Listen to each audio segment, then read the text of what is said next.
Oh shit. We are live. That's right. Let them in. There's a lot of stories up here, folks. And I know we're a little bit late, but it happens. We do our best here. I was being a diva. Man, look, if y'all screen look crappy, would y'all let them tell you let's go live? Hell no. Not at all. Well, that being said, folks, clearly we're in for fun tonight. We don't know how long we're going to be hanging out with you, but we will be here for a good time. And we are going to run through a bunch of stories. We're going to talk about the hot topics. You know, it's been good times here, folks. So that being said, we are ready. We are energized. The boys are in a mood. So let's go.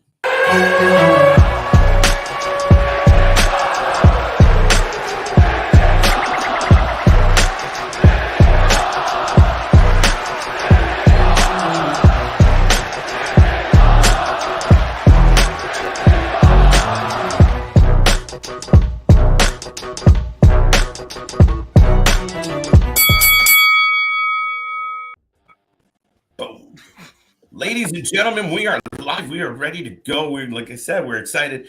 It's been another crazy week in wrestling. So we got lots to talk about, lots to get into. We've had some events. We've had some shows. We have some stories. We have some continuations of stories. We have some hot takes and some opinions. So tune in. Blow up this chat. Let us know what you're thinking, what you're feeling. As always, I'm Every Night KJ White, the Iron Man of YouTube. Happy to be here again, but I can't do this shit alone, folks. So I'm joined by the man, the myth, the legend, the diva, CJ Brands. Oh, I'm going to deny that whole entire introduction. You lost. Allegedly. Right, allegedly the diva. Right, and then, of course, as always, the Baron of Banter, the Master of Mischief, the big guy, the unscripted Big Nick. Yes. If anyone here is now TV 14, like WWE, going from the PG, because our shit is real, our shit is raw, our shit is authentic, and if you're talking about wrestling, you better put that for life with it. For life. I like all of that, folks. That was actually just a quick. Oh, and you forgot to announce his name right. His name is not Big Nick. It's Big D Nick. You got to throw that in. I didn't give you the D, but I'm sorry. There was no D. You got the D for being a diva, right? No shit. I'll take that introduction back already. What are you on? Sure, man, you know what? I'm down here in my own bubble at this point. Island of one. Screw it. That Vince money time. All right, let's see what we got going on today. We got a lot of hot topics for everybody here today. Let's go ahead and address the biggest thing, I guess. Yeah, we got AEW coming out right before the podcast started. Man, we got AEW out. You know, they have been doing the TV 14 thing already. Yeah, I would say. So now we got the biggest company officially growing up again. It's time for WWE PG era goodbye. It's time for TV 14. So what does that mean? What are we going to get from TV 14 from WWE? People are acting like we're about to see like boats and hoes. Like it's crazy. Like, yeah, we're gonna get the Attitude Era again. We're gonna get Val Venus, you know, choppy pee, all of that. Oh God! It went from 13 to 14. Relax, folks. I know, right. And now when it goes to TV 18. Well, that's the thing. Like CJ, honestly, I know you're a younger fan and everything. Like, this is the first time WWE, especially Raw, has been TV 14 or for a mature audience since 2008. Like. Okay, were you even watching wrestling in 2008? KJ, you look like you're in fucking prison doing this, dude. The orange shirt is throwing me up the background. My man's a whole damn convict over here, y'all. Right, I'm locked in the 13. Oh won't man, let me out. I'm locked. Right. So I mean, answering your question as a newer fan for WWE, I don't think this is the first time I've seen them go for TV 14. I think they were before the PG era, so I kind of sort of remember a little bit of that. But this TV 14, I mean, I want to call it PG 14 so bad, but the TV 14 basically thing, is right, and it kind of leans into this creepy stuff that we're about to get, and it kind of feels in like, okay, we're gonna go TV 14. So is this really the true return of Wendy? Hey. No. Think about it. Why would they? Why now? Why would you go TV 14 now? Because Vince just got accused of sexual misconduct. So we got to make this shit look like it's going to be an adult show versus a child show. Well, they got to be very careful if they start sexualizing it up because generally they already did with NXT, right? Well, that's the issue. You're running wild through NXT. Wow, that's the problem, right? Now they're up in their game, and generally when they say, "Oh, we're going to do TV 14," the first thing that usually gets affected is the female wardrobe, and we've already seen it with NXT, as you said, man. Yeah. Well, and that's what I was saying. Like a couple more times and everything. That's the thing is they'll just throw in a couple extra cuss words. Like this is not going back to the Attitude Era that everybody thinks it is. And especially out of the gate, this is the first time they've done this, like I said, since 2008. So we've talked like creative has to be on the same page with this. Like we all have to kind of get going on the same page. So it's not going to be right out of the gates. We're going to instantly get everything's great. Okay. So, I mean, yeah, we're going to get a little bit more cussing on here. And who the hell got the echo? I got the echo. How the hell do I got the echo? What the hell? All right. So, oh, man, get the hell out of here. I use these headphones every day. AJ has the echo. He's going out the pipe to escape prison there. Right. There you go. God damn it. You see, change his background. They ain't want to use a prison no more. But I was thinking about that stuff when I first seen it, when you guys sent it to the group chat. I'm like, oh, snap. WWE's going 14 now.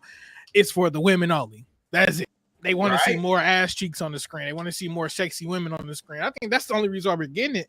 Now, I also thought about Vince's thing. I was like, oh, shit. Vince is going to... They want to bring TV 14 back because they want to make this shit into a big ass storyline. Imagine if that's the fucking thing. Imagine if this is all a goddamn shoot. It cannot be. I mean, a work. Imagine if this was a work. It can. I don't think it's a work. I think it's their way to justify and kind of it's their way to kind of quiet it a little bit. We'll see. We've been an adult show. We weren't running the wrong risk here, sending the wrong message in a time where the head of the company. No pun intended on that one, is actually, under accusation. And then you're like, you know what we should do? More mature TV. And I know people are thrilled about it. It's just funny timing where you're like, you got a lot of sex scandal going on over here and a lot of shady business. Let's, maybe it's just WWE just giving us everything that we want now that they're like, shit, the ship's going down, so just give them what they want. They don't want the PG anymore. Fine, they can have it. So so WWE, they announced just that Raw was going 14. So what about SmackDown? Do you think that's the weird part. They did thing? Exclusive. So and that's what she should have been agreed to that. Yeah, but at the same time, they probably can't be because it's Fox. Fox is pretty much Disney. So, but I mean, hell, all the damn wrestlers on pretty much on TV 14. Do you think that we'll get an official brand merge again? We would have gotten that by now. I think they've already kind of had stuff that was TV 14. Like Nikita Lyons is TV 14. That pin and move and all of that's TV 14. Well, they made her switch it. We're going back to 14? Right. Yeah. Let's go. Bring it. Hey, Nikita Lyons in full effect. Has NXT always been 14 or has it been PG 13? It's been PG before it even. I don't even. Ever since it switched to 2.0, it's been PG. Wow. That's crazy. Let's see. We got some comments in the section. Hassan saying, "What's going on, everybody?" Louis Vaughn, what's up, man? How you doing? Made a guest appearance last night. Yes. Damien says we're probably gonna get hardcore matches in WWE again. Yes, no, we're gonna up the violence, that's for sure. And maybe that's part of was it you, Nick, that said about we're getting these creepy vignettes, which we're gonna talk about in a moment, but we're getting that has a different vibe. We actually saw red blood used. It wasn't purple blood on the mirror, it was a challenge. It's not a red viscous liquid. Viscous is such a word, buddy. It's right up there with moist. I hate the word moist. Louis Vaughn says TV 14 is nothing. It's just because of the Heyman promo from last Raw. What did he say? if I have to train him to shove his hand up your ass Oh, and pull your heart out the same hole, that's No. what my tribal chief will do Dude. to someone like you. And That you was can a see weird Brock's face promo. the whole time. He shut the hell right up once he's like, put his fist up your ass. What? That shit right there was so weird. I'm like, okay. All Let right. that happen. Louis Vaughn says, don't expect from Carmella. Oh, hell no. To do an animated spots. No, That- you got to tune into the show for that. That's a possibility. That's a possibility. Please. She don't. just like outright gives him like the absolute lap dance right at the fucking desk. Oh my God. Taking the hair and shit. Tell me, hey Corey, come here. I got something for you. I'm good. Well, that's the thing is, do you think that they like make an announcement about it? Like they address it when they go live? They already did. They already did. Well, no, I'm saying when they go live, do like the commentators address it? Nah, we'll just see that big ass icon, TB14. But does this make you guys want to watch Raw now? Just It gives us hope that you get for more. this one episode to see what's going to happen.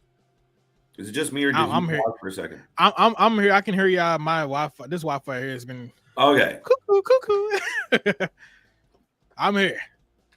Yeah, no, but here's the thing about the it gives you optimism as far as you're going to get better content. And I know I've said for a long time, when I was young, wrestling was an adult show.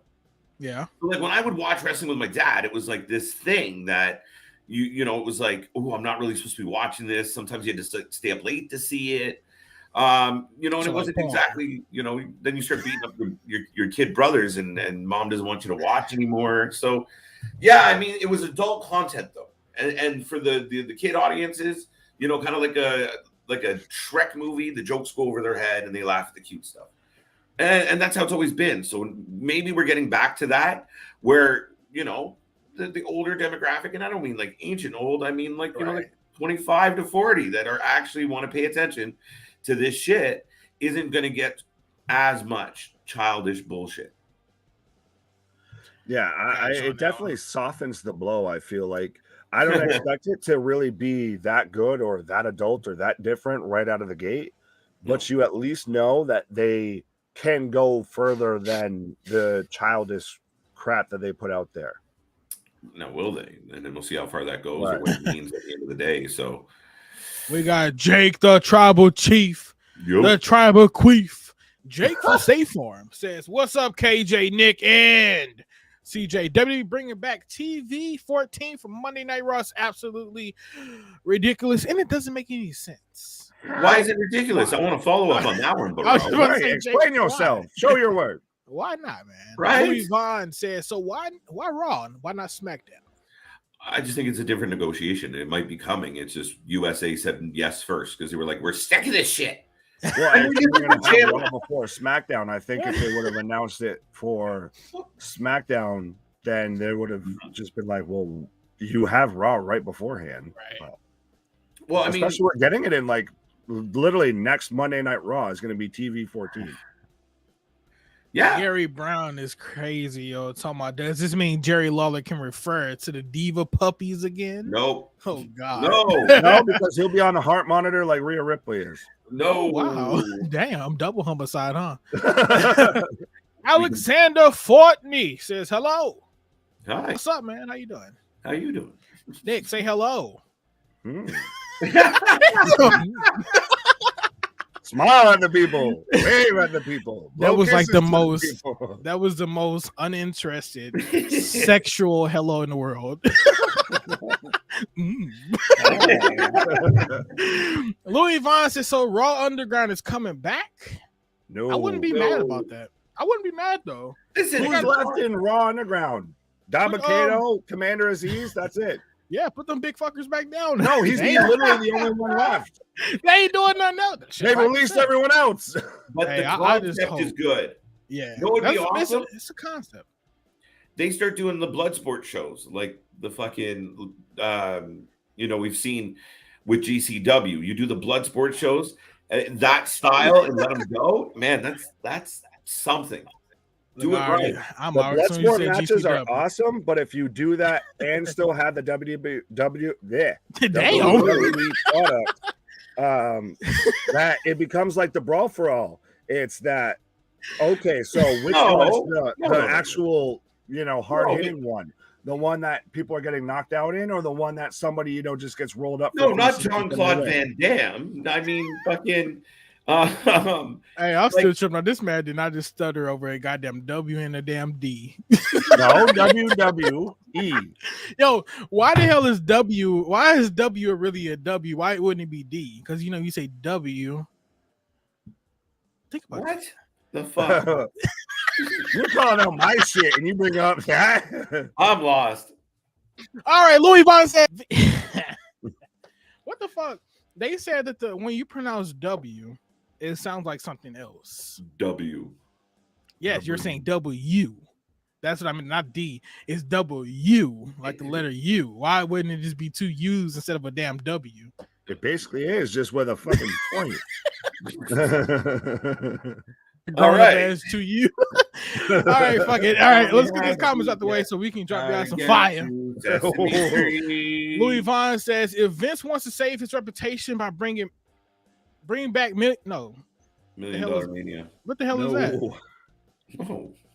Then he have to have the set fall on him again, and he can't survive that in his age.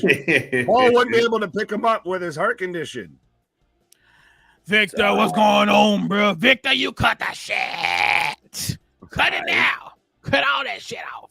He said, what's up, guys? Stop for a minute before Impact. You still watch that shit show, bro? I think Louis says his father. We'll put an eye on it, Victor. And look, he will, not I. Nah. Louis says his dad only watches Raw or wrestling for women. All right. Dad, come on now. It's more than that, I think. Sometimes not much. Right. Not much. Yeah. Let's see. He said it only makes me want to watch Monday Night Raw even more with the TV 14, more edgier, pun intended, content. Yeah, I mean, that's what we kind of want, right? Like we want, we don't want them stopping matches because there's a little bit of blood. It's wrestling. There's supposed to be a little bit of blood at times. Not Moxley blood, but you do want to see some type of impact, danger, risk. You want to see guys push the envelope. Now, I hope that I don't imagine they would go like the AEW route where everyone's flipping the bird and saying shit constantly because they're allowed. Like they have never done it before. Nick would love that, huh? No. Hey, as long as we get some titty twisters on WWE, I think we'll be okay. There you go. There you go. Oh man! So speaking of Impact Wrestling, from Victor Nash, your girl Ryback's sister made some very devious comments about Chris Benoit. I don't know if they were devious. I'm gonna let you go at it. I have no idea I don't care about Chris Benoit. I know what happened. I don't give two shits. So you guys go ahead it. What's up with her? What happened? Hold on, I will look up the exact quote here. Jordan Grace goes out there and decides to tweet. And she starts to tweet by saying, like, this is gonna be cold, like this is gonna be a cold take. It was a response to a fan. Right? She kind of prefaces, it's gonna it was a response to a fan question. I know, but she prefaced the answer and she knew people were going to say that people were going to react. It was almost just a little unnecessary. A little bit accurate. Not even close. And if you've been not even fucking in the ballpark. And actually, it surprises me, a guy with that much, looking back on it, what she said was completely off base. And one has nothing to do with the other. Is he an absolute piece of garbage for what he did to his family and how it went, whether he's right or wrong? I don't give a fuck. It's brutal. However, the comment she said has nothing to do with him as a human being. As a person that steps between those ropes, she is completely off base. Completely. Why do we hold on to, as wrestling fans, this weird nostalgia for someone like that? Like, I get that we grew up with somebody, we look at these guys as heroes and everything. But that's not right. But what he committed are despicable acts. But that has nothing to do with he deserves no praise. I don't care. It's one of those what he Nobody did is praised one of him. those that Nobody's it takes praising away him. everything else that he did. That's how you get the argument twisted. It has nothing to do with his actions. It has nothing to do with what a piece of scum he ended up being. It's not holding on to some hero. He is trash. I have not paid attention to anything with his name on it. I'm not hoping they bring it back because how dare they bury him? They should fucking bury him.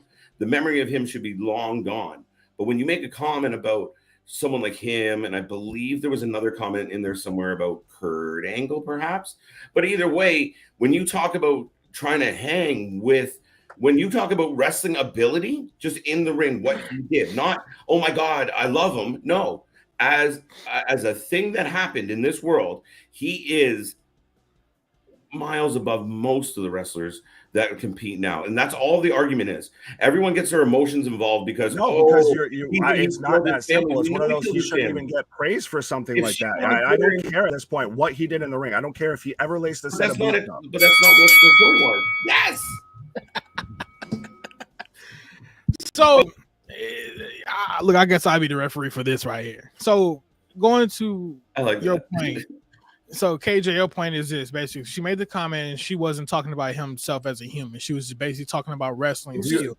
It was random. Just real quick, this is bipartisan. Do you want me to read the comment? I can read the fan answer and the comment that she said after that, just so for people that don't know. So the first question was from a fan on Twitter. It's saying, it's always wild listening to wrestlers discuss Chris Benoit in a professional context because they always be sure to note they aren't excusing what happened before praising his in-ring stuff for 10 minutes, except New Jack. And then her response is, this is going to be the coldest take I ever tweeted on this app. I already know y'all going to be mad. I don't think Benoit 100% hang with most of present day wrestlers. He would not be able to remember matches. Also, may he burn in hell. Amen. If she had tweeted out that last part, amen, sister, fucking right, you nailed it. He may burn in hell. Ding. The first part, how you couldn't 100% hang with wrestlers of nowadays? Are you fucking kidding? Well, who wrestlers that used to go up and down the road and wrestle like 350 days a year couldn't hang with some of these guys? Fuck. I'm not. Well, see, and I guess here's my thing: is I'm not exactly fully debating your point. I'm more of saying that to me, it shouldn't be even counted. It shouldn't even be considered. To me, wipe that man from any sort of records. I agree. Get rid of this man. This man is nothing but trash. I don't want to care about what he should do in the ring, what he did in the ring, anything like that. Gone. Thank you. Bye. I concur. Yes, all of that is accurate. That's all agreeable. 100%. No rumble here for that one. That's not, again, if she came out and said, he doesn't exist. I don't fucking care. He's a piece of shit. May rot in hell. Goodbye. Perfect. We're done. But when you start making stupid claims, it happened. And she made the comparable. And it's like saying, like, I don't know, pick something else. But it just becomes, that's where people are like, well, she should be able to say that because he's a piece of shit. But it's inaccurate. It's not factual. So we can't go with an emotional thing when we're dealing with facts. And the fact is, a man named Chris existed. And when he existed, he was highly talented. And if he was currently a wrestler with no problems in his prime, comfortable, he'd be miles ahead of many of what we think are the best guys now. He was phenomenal in the ring. And same with guys like Kurt Angle. And these guys were doing it on the fly, not scripted, on the fly, calling the matches in the ring. I mean, it's a different time. You had guys in that era that were still scripting up matches. Like even historically, Macho Man always did that. DDP wrote everything down verbatim of what was going to happen in the ring. So it's not exactly always on the fly. And like I said, I guess I will concede this. If we're going to actually consider Chris Benoit, he was one of the best. It's literally in any sort of tagline you think about with this man. He was one of the best technical wrestlers. I still think it could be debatable how he could go today just because of the time difference. To me, that's when you almost get into the conversation like Jordan versus LeBron. You have the time difference that it's how you can't make up time. You can't drop someone into a different era and see how they would do. But to me, my whole thing is, and I know we agree on this, but I guess I'm going to just keep bringing it up. But to me, we wouldn't even be there because I don't ever want to hear the name Chris Benoit again. I don't even like that. You had people trying to defend this, or other wrestlers, I should say, especially someone like Chavo Guerrero, who got, text messages about pretty much that day from what happened, the phone call, he was literally one of the last people to talk to Chris, and you want to instantly jump to this man's defense. I mean, you got to understand. I get the relationship ties, because it's so hard with something that visceral and that disgusting to take the emotion out of it. Yes, no, absolutely. But here's the thing: if we look through the history books, not just wrestling history in general, there's a long list of completely fucking disgusting human beings that existed.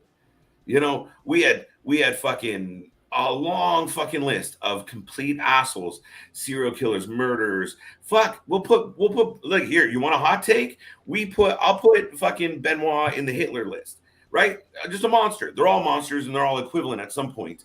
Mm-hmm. So that's where again, if you want to make that comparable, fine. But at the end of the day, Hitler still existed.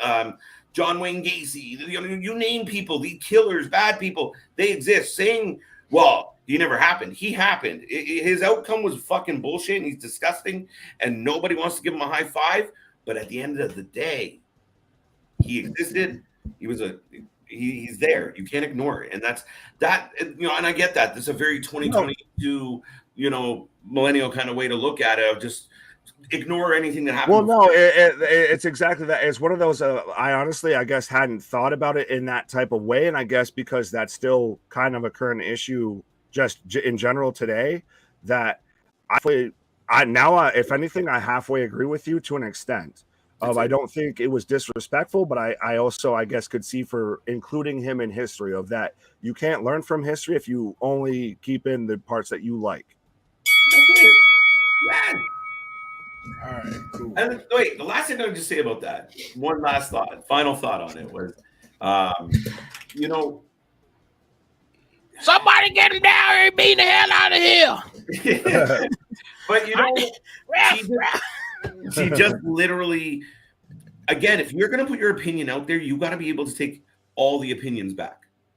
I do like that she's now moved to where she's doing it. She's turning it into like a fundraiser. Yeah, awesome. She turned a negative thing into a positive, so I like that. And I'm a huge Jordan Grace fan, just for the record, guys. She's awesome. So you like Ryback? No, that Ryback can burn it. No, I'm just kidding. No, Jonathan Gresham climbs on that thing like a spider monkey. Oh gosh. Oh brother. All right, so we they just debated the hell out of Jordan Gate. Well, damn. Right, Jordan Gacy. Jordan Wayne Gacy. What is her last name? I don't even know her last name. That's the Jordan Grace. Damn, Jordan Grace, Joe Gacy. Golly. All right, so they just debated out of Ryback system, Miss Jordan Gracie. What the impact lady, the big buff lady on Impact. They just debated that, bro. And Chris Benoit's his whole legacy. So what I took him from that is we have a 50-50 kind of sort of argument. We have KJ referring to the wrestling history, how we can't really the echo. We can't really take that history out of it. And then we have Nick, who's being more realistic when it comes down to why would you want to remember somebody that deep? I'll end it with this, since he got a last minute. I was talking. You can't end it. No, because I'm more on his side though. Now that he brought up, because I honestly hadn't thought about it that way of that. Oh hell no! That you can't truly learn from history if you exclude the parts that are dark, that are just the stuff you don't want to talk about. Bad shit happened, people. Ignoring it doesn't make it not real. And then, what the hell was that? All right, so Alexander's wanting to know if we are currently streaming Impact Wrestling. We have one eye on Impact, but to be completely blunt and honest with all the fans who asked about that, we started doing Let's Rumble on Thursday nights just for scheduling and to make it make sense for us, because we're here a lot. And truthfully, the Let's Rumble podcast does way better numbers than Impact. So I like Impact, but we got to recruit some more fans. And in the interim, we always kind of check in and we'll give you little updates. But we're going to run through Rumble. So if you We guys will do Impact when the fans truly demand it. If you get a groundswell movement for us covering Impact, then absolutely. What? What? And before we do get into the next topic, I do want to just let everybody know out there. This man entering himself on the damn screen. Anyway, I do just want to let everybody know this, and that we really do appreciate everybody that is here tonight and all 400 subscribers that we do have. This has This has become the fastest growing YouTube channel that I've ever seen. Right. Yeah. Who gives a hell? But we officially have hit 400 subscribers. We are on our road to 1,000 subs. And I'm gonna throw this in here, and I ain't gonna say it no more. Probably, I'm gonna say it next week. Once we hit our 500th subscriber, there will be a free T-shirt giving away from me personally, or maybe from the other guys. Who knows? You just gotta stay tuned, man. But we're gonna go ahead and give away a free T-shirt once we do hit 500 subs. So Thank you all. Thank you so much for subscribing. Thank you so much for watching. Ooh, I appreciate you guys. 153 behind me. Thank you. Louis doing good things. Check him out. Sorry, technical issue. You're all great. So, Alexander has a quick question for us. He says, "Does any of us remember Eddie Guerrero?" Yes, we do. I do not. Man, it's worth a rabbit hole. Like it's definitely worth going through and looking at some old Eddie matches. He had some really good moments, and him winning the title, the heavyweight title for the first time, one of my favorite wrestling moments of ever. It's crazy. So, since you mentioned Eddie Guerrero, there's only a perfect timing to bring up the dark hours of WWE. That was it. I was like, what where's is up? going? What is dark up? Hours? Yes, the creepy times in WWE, you guys. What is going on with these creepy vignettes we're getting? We had the first package where we were confused. We were like, oh snap, this could be Bray Wyatt. But then as we got on Twitter, we kept doing more investigations. We seen Latino Heat. And that's why I got into this topic, Eddie Guerrero. So how do you guys feel about that? Do you guys strongly believe it's Edge, or do you guys know it's Edge? And then if you guys do know it's Edge, does Edge have a partner? And who is his partner? It's a loaded question, boys. Oh, man, it's the big no, question. yes, no. Right. Right. To me, they put them out of order. To me, if they put the one to where it kind of hinted at Randy Orton, kind of hinted at John Cena, and you had the Mick Foley, the vest caught on fire, that goes first, because then you think it's Wyndham because he still has connections to all of those. You had the Fiend put the mandible claw on Mick Foley, the match with John Cena, and the whole feud with Randy Orton. So if you do that first versus the first one that they actually aired, which very clearly brings up Kurt Angle, Eddie Guerrero, Jeff Hardy, the Dudley Boys, like it couldn't be anyone else but Edge. I'm gonna say this. I think that the vignette we got was for two different people. The first one was Edge. Why? Because we had more of the old stuff back in there. KJ sent me a picture, and he said that it was a circle and a light bulb. However, KJ, I have to defunct that one because I have to take that back. That's hearsay. The page you sent me, the fact checkers have checked. Yeah, the page you sent me wasn't even Bray Wyatt's page, unfortunately. It was a fan page. But to Nick's point, he had issues with Orton. What's the goddamn dude name? Brother Love. Mick Foley. Goddamn, that's crazy how I forgot his name that quick. And also John Cena. Yeah. In the first package, we got Jeff Hardy, or the Hardy Bros, Team 3D, Dudley Boy. Damn, what was it? Wait, what was 3D Team? What was it on? You got it. The Dudley Boys. Okay, cool. I just want to make sure. So that we had that vignette, and we had Latino Heat, and we had a cross. That cross, I'm thinking that cross was actually leaning towards Undertaker instead of Christian. So, because I seen like I was watching Undertaker's Titantron. I'm like, oh, this may be Undertaker or whatever too. That's a good point. You see, it could be both. It could literally be both, two different packages for two different people. Why would they show us John Cena stuff, the newer John Cena gear, compared to showing us old Randy Orton's gear in that second video package? Right. That's what I'm thinking. I'm like, right? And then he took his hand in that blood and drew a number one. I think it could have been You seen that 6? You seen that 6, right? Yeah. You kind of understand it, right? So it's like it's I don't know. It's so many things you can take from it. It's like, okay, cool. This could be Wyndham. I feel like I left my tinfoil hat up, behind here. I don't see it being Wyndham. I see this is very clearly Edge of, yes, especially with that they're doing like the older Randy Orton gear, like you just said. It's the Mick Foley vest from when he had the hardcore match with Edge, and they were kind of doing his whole hardcore icon thing.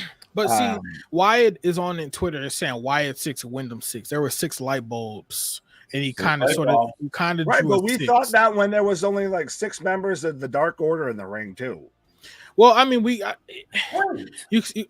Okay, Wyatt already said that, and that was actually your own personal thought. Because I'm the only one who mentioned that. I didn't mention, come on, bro. I don't mention nothing about AEW. Come on now. I barely talk about you don't say show. It's Wyndham every time the lights go dark. Hey, you got to stay ready. Shit, you never know. You never know.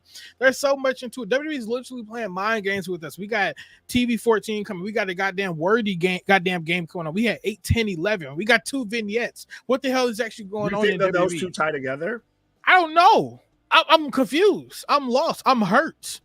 They're doing too much. But is this the most interesting thing that WWE has done? Yes. Since, Vince got caught up? And it's pissing me off because I can't figure out. I can't crack the code. I'm getting mad. But I like that there's a code. It's like fucking Matt Singer. They took some notes. Yeah, seriously. Right? But at least we're talking about it.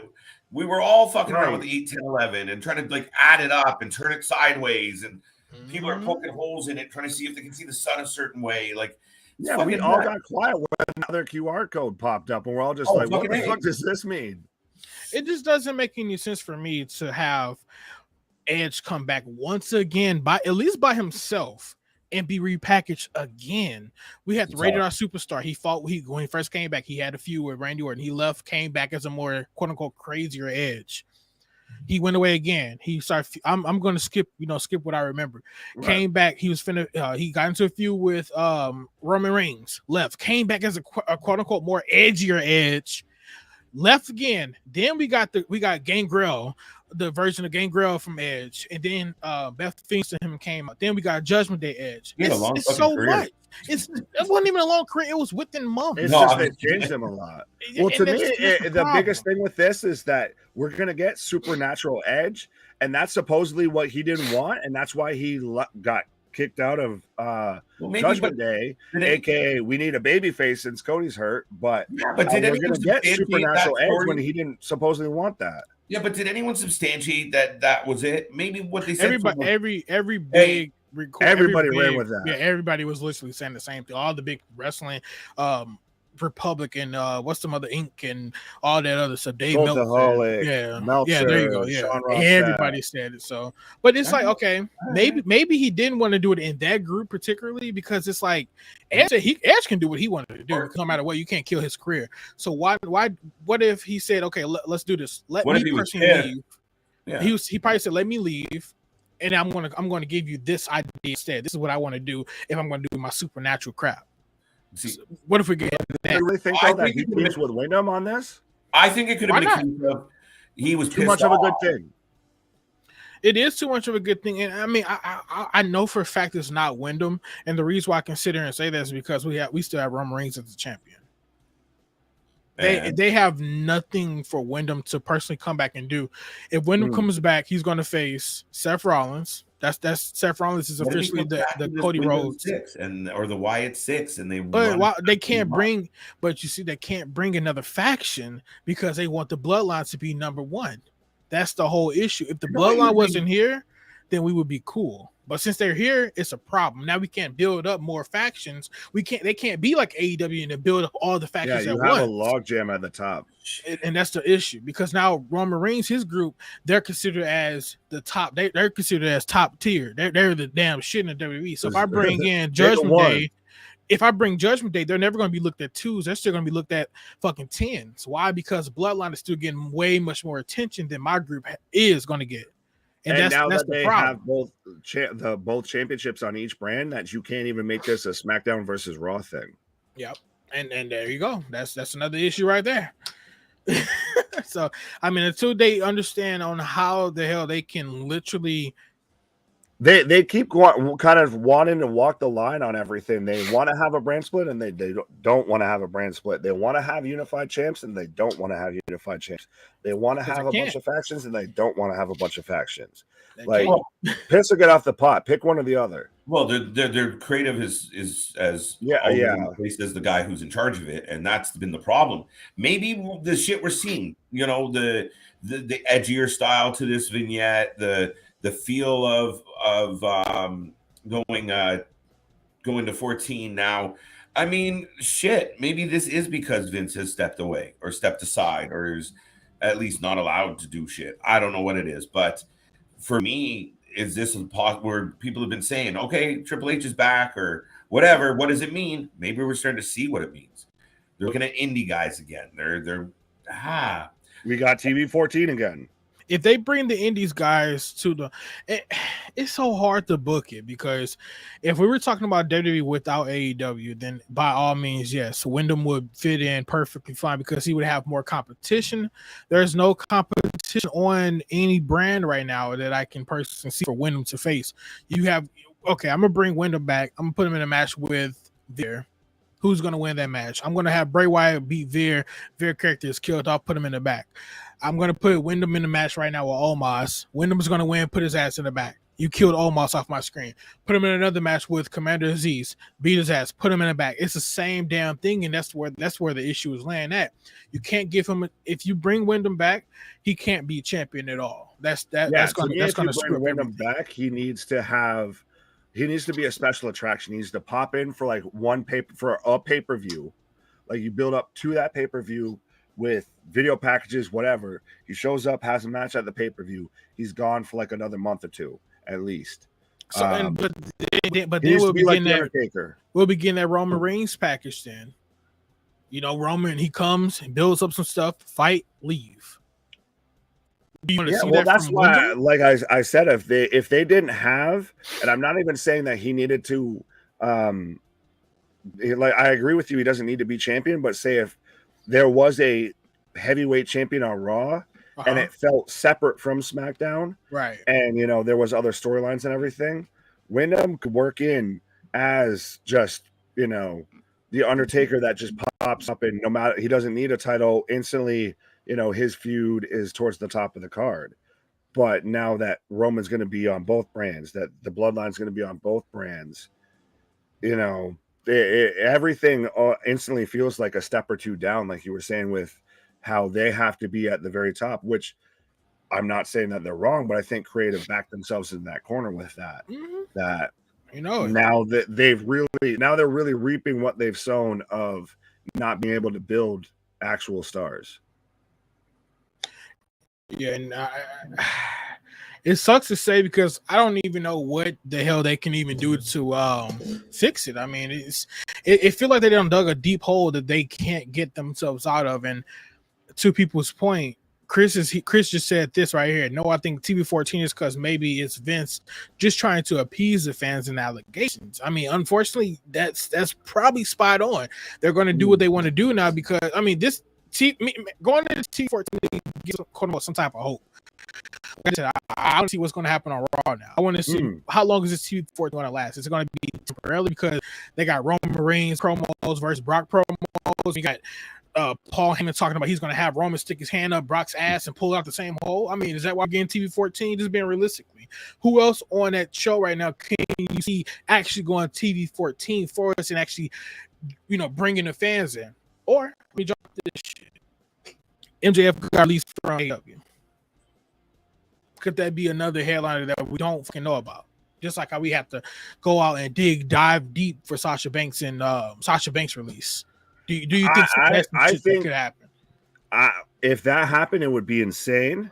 I think we have to dive deep for the Sasha Banks information, because it would be another negative headline for the WWE. I think the going to TV 14 is very much going to get WWE some positive press. We've already seen people saying, thank you, WWE, all of that. Like, we're excited about it, even though this is a company that's under some rather serious investigations, or at least its former CEO is. Yeah, Raw right now on Twitter, Raw is War is trending, TV14 is trending, and TV14 is trending in the United States right now. And then Shawn Michaels is actually trending right now on Twitter as well.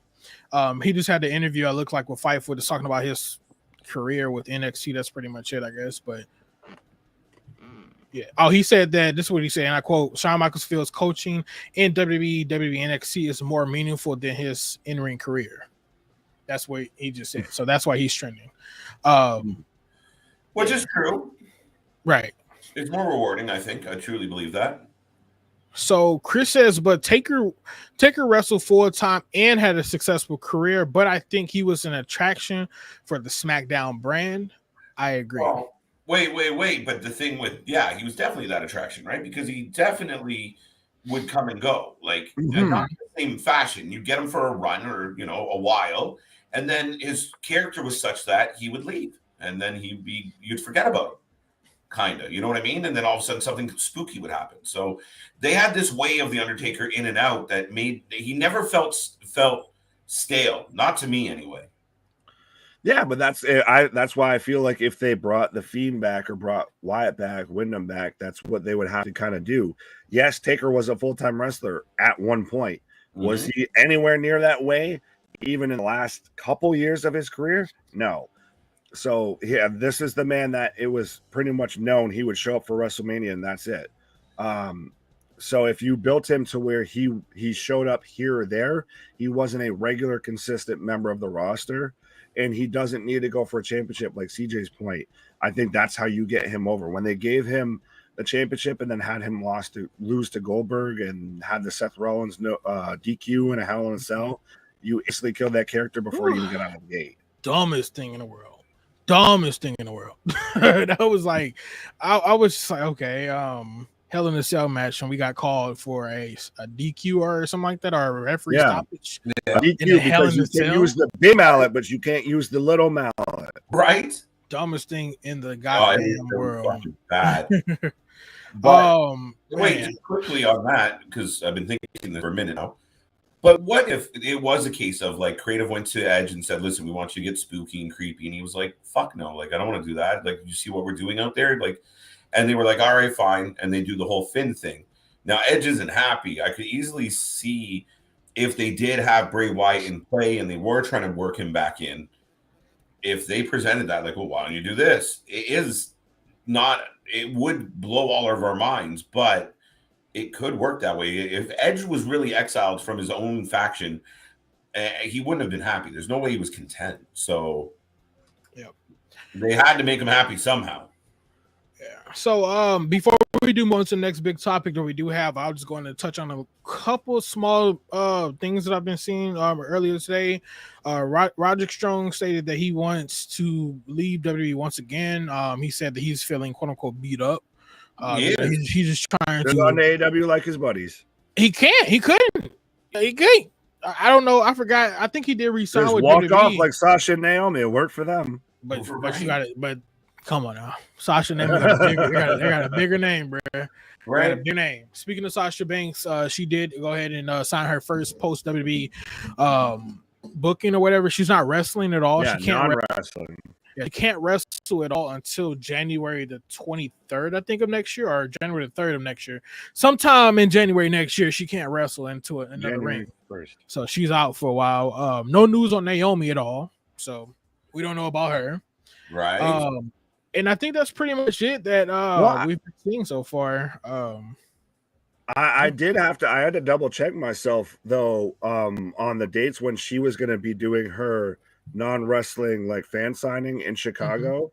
Yeah, because it's only like a month or so away from when All Out's going to be in Chicago, like to the day. So that's why I had to like do a quick little double take of if it was gonna be one of those super teases of guess who just also happens to be in Chicago at the same time. So let me ask you this. How do you guys feel about AEW constantly going to Chicago for damn near all of their pay-per-views? I don't like it. To me, it's like WWE going to New York City and Madison Square Garden for theirs. But they don't. When they were earlier, I'll say. So how do you feel about that? Because I mean, come on, I've been telling you all the time. I don't mind it because it's one of those. It's a place that they're almost kind of marking their spot. Like even today, even though WWE doesn't always run a ton of shows in that area now, but you know that MSG is kind of a special place to WWE or the WWF. I feel like if AEW is trying to make Chicago that for them. But isn't Florida their home spot where the Daily's place is? Not anymore. Not anymore. Right, but WWE was in Connecticut. That's where Titan Towers is and everything. Mm-hmm. So if you want to, you got to jump across states and kind of make it seem like a special attraction and a bigger deal. And but it ain't. How special can it be? I mean, they have every pay-per-view in Chicago. Right, yeah, I'm saying if they're trying to make it their kind of home base for their special events, and especially but what about when us? You have CM Punk as your world champion, and we know Chicago is a big wrestling city, and you're going to get a very live crowd. St. Louis is way bigger than Chicago when it comes down to wrestling. St. Louis is literally damn near the home for wrestling. I'm just saying, like, what about everybody else? I mean, we got LA. They had a quote unquote big deal in LA. Why don't you take a pay-per-view in LA? You're going to get the fucking fans and the money out there. You can come to St. Louis. We're only 4 hours away. St. Louis is literally known for that wrestling atmosphere. Man. Ric Flair has been here multiple. He's fucking started working here at South Broadway. Bring it to St. Louis. Harley Race got a whole goddamn school here still to this damn day, but not even shooting on St. Louis. I'm the reason I pick up St. Louis because it's 4 hours away. Why not? Why not? Come bring your ass here. Give us a damn pay-per-view. We literally have an American Dome that nobody freaking uses. WrestleMania, I can be here one day too. Goddamn it. Enterprise Center is damn naked. We have a new soccer stadium that can host 23,000 people in there. Come the hell on. It's like you got to be diverse, but I understand that you want to quote unquote mark your pay-per-views for Chicago. But what about the people in New York, in California, the people in Michigan, the people in Ohio? You got to think about all these other big states. Tennessee is another one. Why not bring your pay-per-views there? You can't say you're not ready because you are ready. But would you want that as bad if they weren't doing it that consistently in Chicago? No, but here's the problem. If you're a company that every week your TV ratings are the same, slightly higher, back to the same, little higher, back to the same, you have to travel. You got to move around, and that's how you develop more fans. When people are like, "Oh shit," you get people that accidentally end up at a wrestling show. It becomes something that you advertise in that city. You have a presence. I understand going back to Chicago has its perks because perks? they know they're going to safe territory. They know they're going to get a sellout. They know they're going to get a rowdy crowd. They know what they're going to get with Chicago. So it's like CM Punk. Punk. So why build that company around the same dumbass dude? Yeah, it's wrong. But like you saw it, they went to Long Island. The fans were alive in Long Island. Like they were ready to go.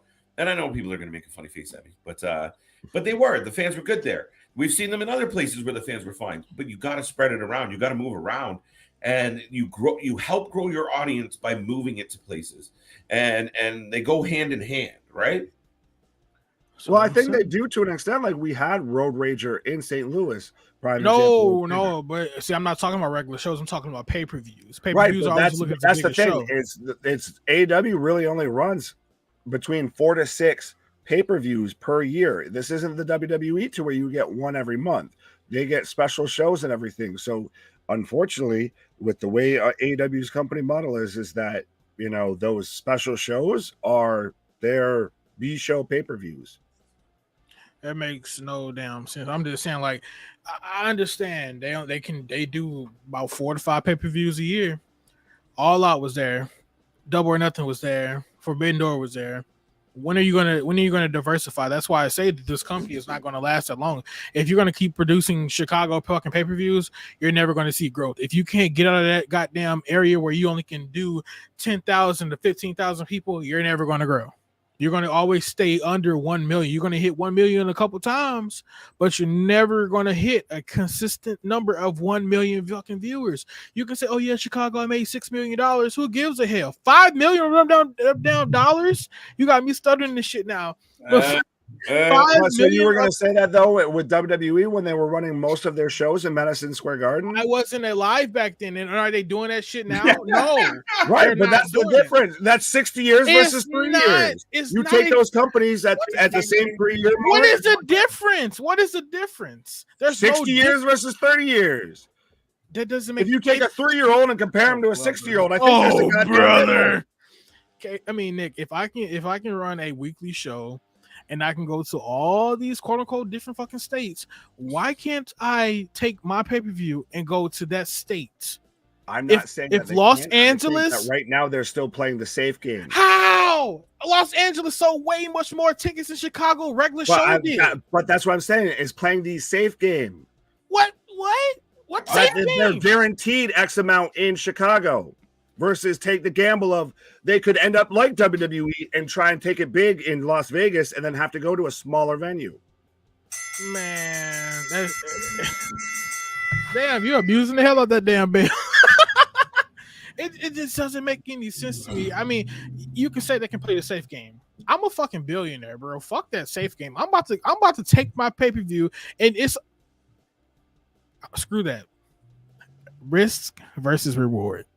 Not even that. Just it is. Take the risk, and you never know. You may get a higher reward if you come to St. Louis.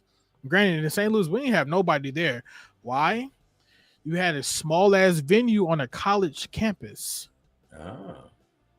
And that's what I'm talking about. If they can quote unquote sell out shows fast, why aren't you guys trying to get a venue in somebody's small ass soccer stadium? Our soccer stadium here hosts 24,000 people. How come you can't sell that out, but you can quickly sell 15,000 out, but you still got another 10,000 people are a little bit less than that still wanting to buy tickets, but you're not going to take that damn risk to sell this big ass stadium out? What sense does that make to you? Do it. If you're that big, if you really want to be competition, shoot for the stars. They literally are like NXT. I can't even talk about NXT because NXT isn't the way that they got it now. It's not a brand. They don't even go out no more. Triple H took NXT out, and you've seen the goddamn crowds. You've seen the crowds that we had in the black and gold compared to nowadays. WrestleMania, when they had them out there, NXT was still fucking sold out. In that I don't even know what the arena was called, but it was still sold out. Was it actually sold out, or was it a fabricated number like WWE likes to do? It was sold out to the maximum capacity of what they had open in that. Yes, and WWE's also had shows that have somehow managed to sell out more than the maximum capacity that the arena could have. I don't trust WWE's sellout numbers. No, that's why I'm giving you what I seen. That when I was there was no seats open. I forget that you were there live. But moving back to AEW, what I'm saying is this: why can't they open up? Why can't they get away from them 10 to 11,000, 12,000 stadiums and jump into a 20,000 stadium when you know for a fact that you're gonna sell that shit out easily? If you're gonna do Road Rager, say in St. Louis doesn't give two shits about AEW, and I think that's probably why we didn't sell out here. But if you have Los Angeles, like you just came from, in New York and Chicago, why the hell am I still booking this 10 to 15,000 place when they have another stadium for 30 to 40,000 if Chicago is quote unquote my homeland? I think it's because that at the end of the day, Chicago is going to be a favorable AEW crowd. Even with Forbidden Door, why wouldn't an AEW Double or Nothing? What's that? Why would they not be favorable in other places? Like, I don't get that argument. But that's what I'm saying. No, I'm saying it's more of a risk. They know for a fact. Why risking? I'm just saying that they know for a fact. I'm not exactly agreeing with them. I think that they very much could. I'm just giving you probably what they're thinking of that. We know for a fact, no matter whether it's a 7-hour pay-per-view, that half the matches are bullshit, should be on, a Dynamite, a Rampage. We're still going to get a crazy pop throughout the entire show versus I go out to St. Louis, I go out to LA, and then I start to I have one or two dull matches, and instantly the crowd's dead. They don't give a damn about anything that's happening in the rest But of the show. who fought this? How do you can't you can't no, Nick, I'm not even shooting at you. I'm just saying for AEW itself. How the hell, okay, if you're gonna stay in Chicago, then how the fuck can you know? Okay, hold on. He just brought up the dumbest comment in the world. Maybe other stadiums are overpriced AEW for events. Chicago's playing ball with it. Fuck that comment. It doesn't make any sense. Tony Khan is a fucking billionaire. His father is a billionaire as well. Fuck that price. If I know my tickets are going to sell this much, if the goddamn venue is charging me $2 million to host my shit, my tickets are finna jump up. That's business right there. That's exactly what you do. WrestleMania tickets. How much are WrestleMania tickets? WrestleMania tickets start off at $235 each and every goddamn year. Why? Because that venue that they book in is going to cost them a couple millions of dollars. They not stupid. Tony Khan got to play the fucking right game. It's not fuck the venue. Fuck that. Come on now. you got to know the business. You have to know the business. AEW tickets are $20. $20. Why? If your company is quote unquote that damn good and that big and we love you so much, boost the fucking prices up. WWE starts off at $25 tickets. How many $25 tickets do you actually see on their fucking website? Zero. It's all about a fucking game of bargain. But AEW, they gonna sell you a $20 ticket and tell you, oh yeah, come on, come to our show. Fuck it, dude. I hear you. I guess it's a bit more of, seats, you need to present yourself as the image that you want to represent. And that's the problem. And that's why, and with that comment right there, I don't ever in my life want to hear you say that AEW is competition for WWE then, because they're not. When it comes down to that shit, WWE is always going to oversell. They're always going to deliver a shit product, but it's still going to over deliver no matter what, because once you go into the business mindset of a wrestling company, WWE is still going to last way much longer than AEW ever will. I give AEW another fucking 3 to 5 years, and that's it. If they're going to stay. Why are you talking about Disney? Why are you talking about professional wrestling? Fuck Disney. I don't care about Disney. I'm talking about Monday Night Raw. I'm talking about WB. I'm sorry, AEW itself. If I can't leave Chicago because I'm too scared, and I'm sorry. If I can't leave Chicago because I'm playing bitch, then I'm not. You're not going to grow. You're never going to grow. If WWE stayed in Madison Square Garden, that doesn't give people like me or people like you guys an opportunity to actually go enjoy that show. When you go to a live event, you have way much more fun. Why? Because the energy is literally running through your goddamn body. I came back and I told you that when I went to WrestleMania, dude, that shit was running through my body. It was never a dull moment. But when you guys were on this show, y'all probably was sitting here like, oh yeah, fuck it. When you there, it's a different feeling. If my kid says, Dad, I want to go to WWE, I'm sorry, I can't take you, son. Why? Because I live in Canada and they're in fucking Chicago. They're never going to fucking come here. Why? You're missing out. Well, they do come here. We're not that far away. No, but I'm saying you're still right. going to miss out. You're still missing out no matter what. WWE went to UK. They're going to the UK. Instant sold out. What makes you think the AEW can't do the same exact shit for a good pay-per-view in a different state? Yeah. But it's the same thing. What the hell? When you have like as a Canadian fan, when you did get especially back in the day, when you got the rare wrestling event here, like when they did Mania here, like it was insane. The posters up, it's on the news, they're talking about it. So now the casual wrestling fan, right, sitting on the couch and they're watching all this shit about wrestling, and they're doing this big event. Like that's where you start building your fan base. You have, the kid in the living room, well, his parents are watching TV and he's seeing these commercials or hearing them talk about it or seeing pictures or whatever it is. And they're like, that's when you rope a fan in, and they're young and you have that ability. And you see that with Tony Khan as far as what he's done in 3 years. Now give it time. It takes time to get over those humps, but he does have to find a way to grow this audience.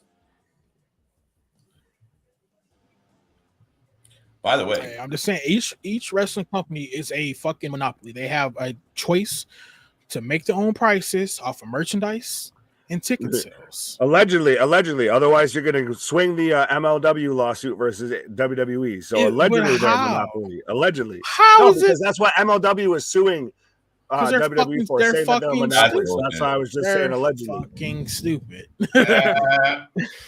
Fuck. Okay. He said in America, I don't know how to pronounce your name, bro.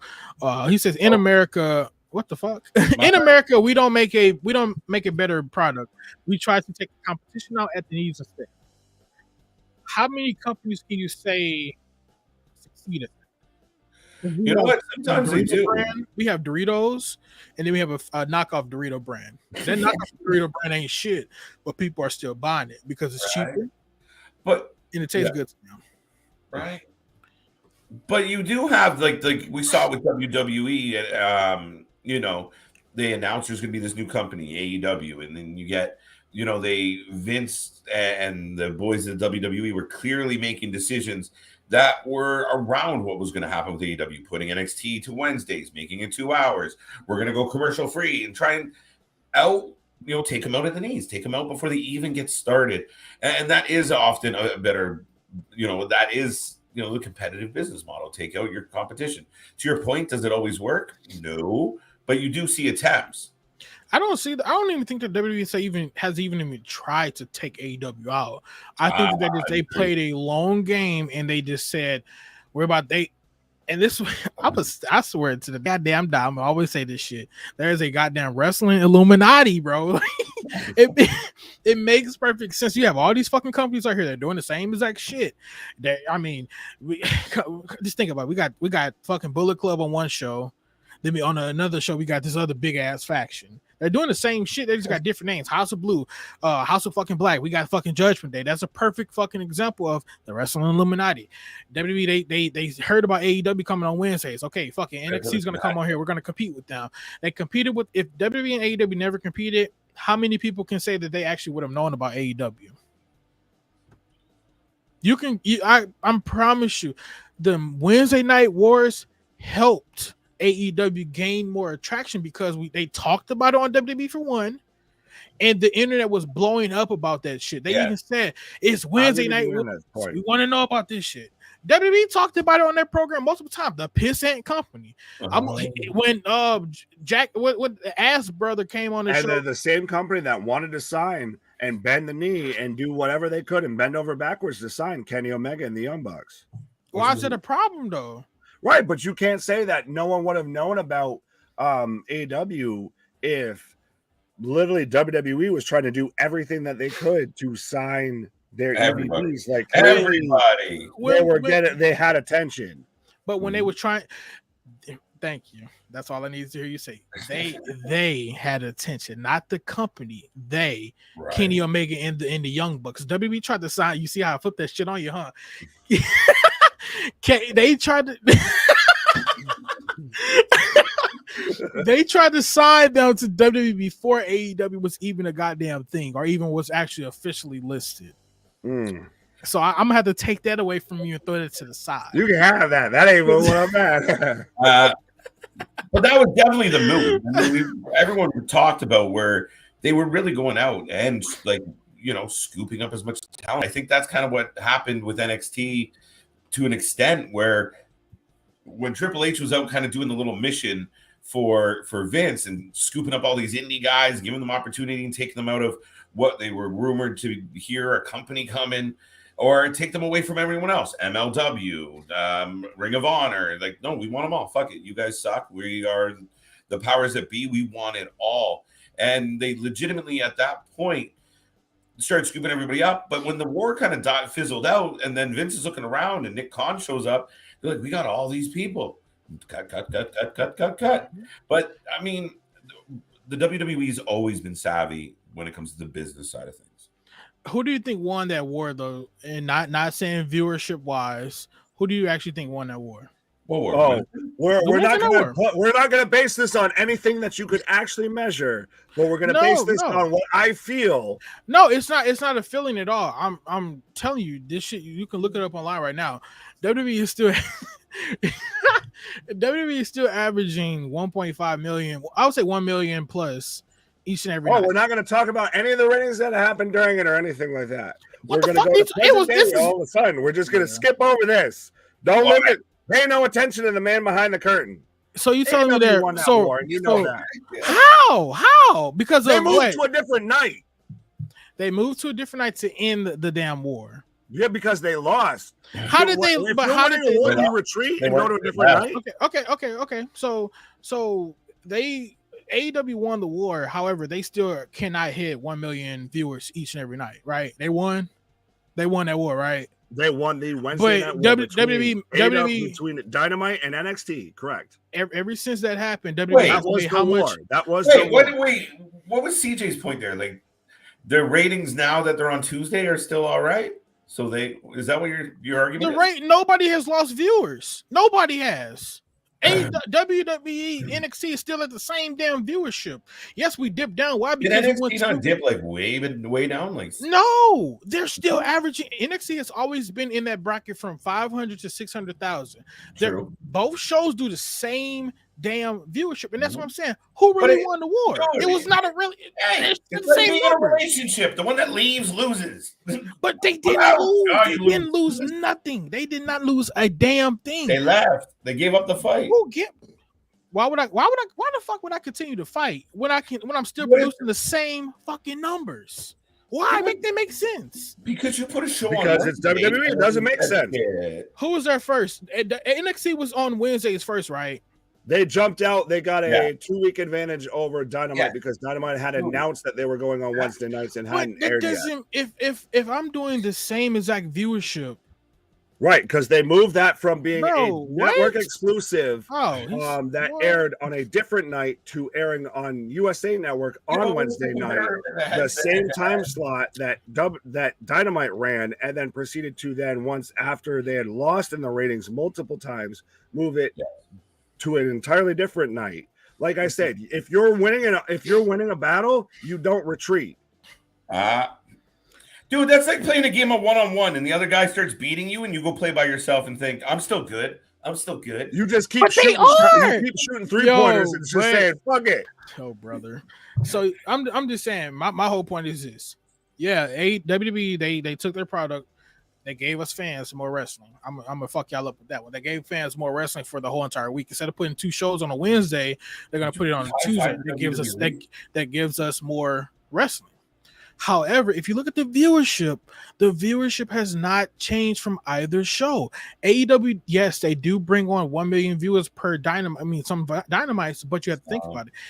Dynamite is their main product. NXT is their third product. Raw and SmackDown, they up to 1 point. They 1 million to 2 million. So how did NXT technically lose that war? Because one, they helped us. They gave us more wrestling on Tuesdays. So we got Monday, Tuesday, Wednesday, Thursday, Friday, and sometimes Saturday and Sunday show. That's fucking 7 days of fucking wrestling. They helped us for one. The viewership still didn't die.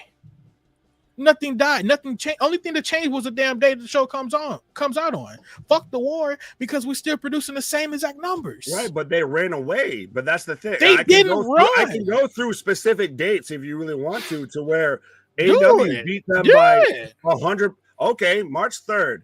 AEW Dynamite viewership 934,000. NXT viewership 692,000. Okay, and I want you to honestly remember this. What I just said. Third show. And then the next day was February 24th. NXT is WWE's third show compared to Dynamite being the main show. We're not saying that this was a war with WWE. This was a Wednesday night war. That's what you're talking about. This was the war between Dynamite and NXT. I'm not saying that it's between WWE and AEW. I'm saying Dynamite is the main show compared to WWE being the third but then brand. It doesn't matter if it's show versus show. It does, but if it's show versus show, bro. If Raw moves over to a fucking Wednesday, you're gonna tell me it doesn't matter for like a playoff spot or something. Then team versus team, it doesn't matter in rankings. It does matter. It definitely matters. It's NXT, a development brand versus a main. They beat their competition. It doesn't matter where they're ranked. They didn't beat shit. They did not beat shit.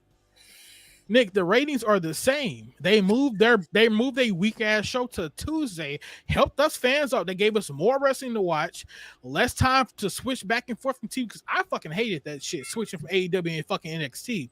The viewership stayed the goddamn same. And I don't even know who the fuck started the Wednesday Night War.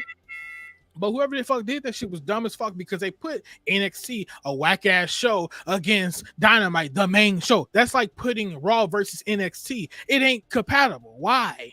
Because I'm putting more money and effort into Dynamite compared to doing NXT. How many commercials do you see doing Raw and SmackDown of NXT compared to how many commercials do you see from Raw on to SmackDown? The second you start comparing Dynamite and competing with Raw and SmackDown, that's when your argument folds in. That's my point when I come to NXT and Dynamite. It wasn't truly a real war because you had a Raw versus a SmackDown technically. And the reason why I say that is because it was more of a small battle opposed to a war. That's what right, but that's what we're talking about. We're not. It's never been AW versus WWE. That's not at all what we've been talking about. We've been talking about the Wednesday Night Wars, which was Dynamite versus NXT, and that's what I'm talking about as well. But you're not. It's not connecting with you. I'm saying Dynamite.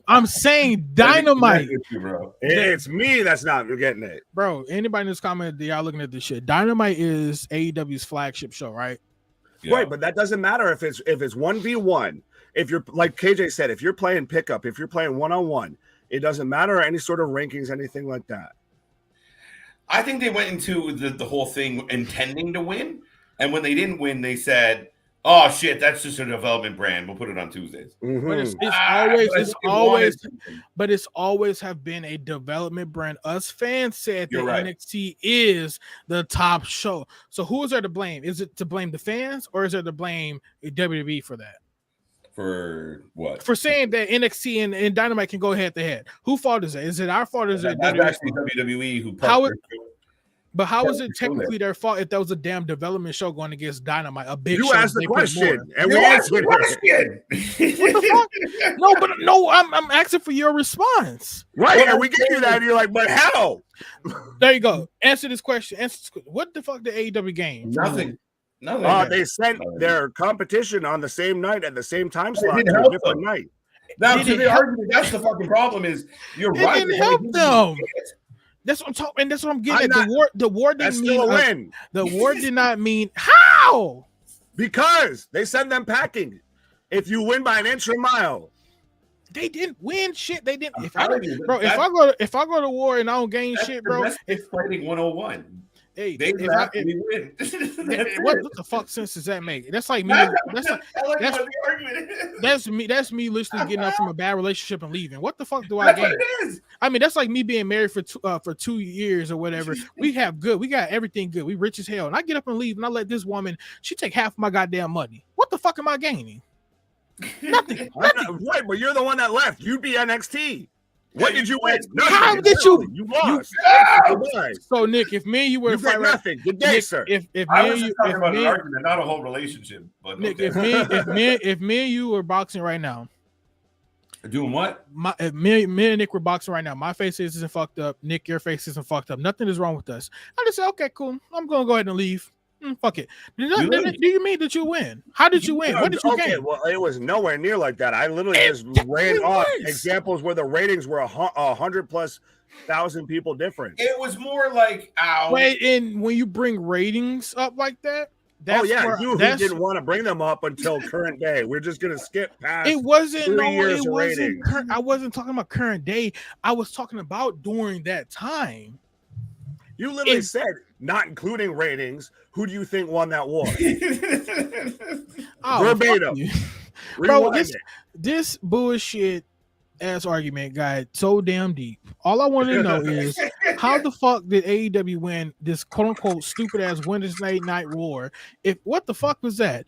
Goddamn. But how did they win? That was not gonna shit somebody.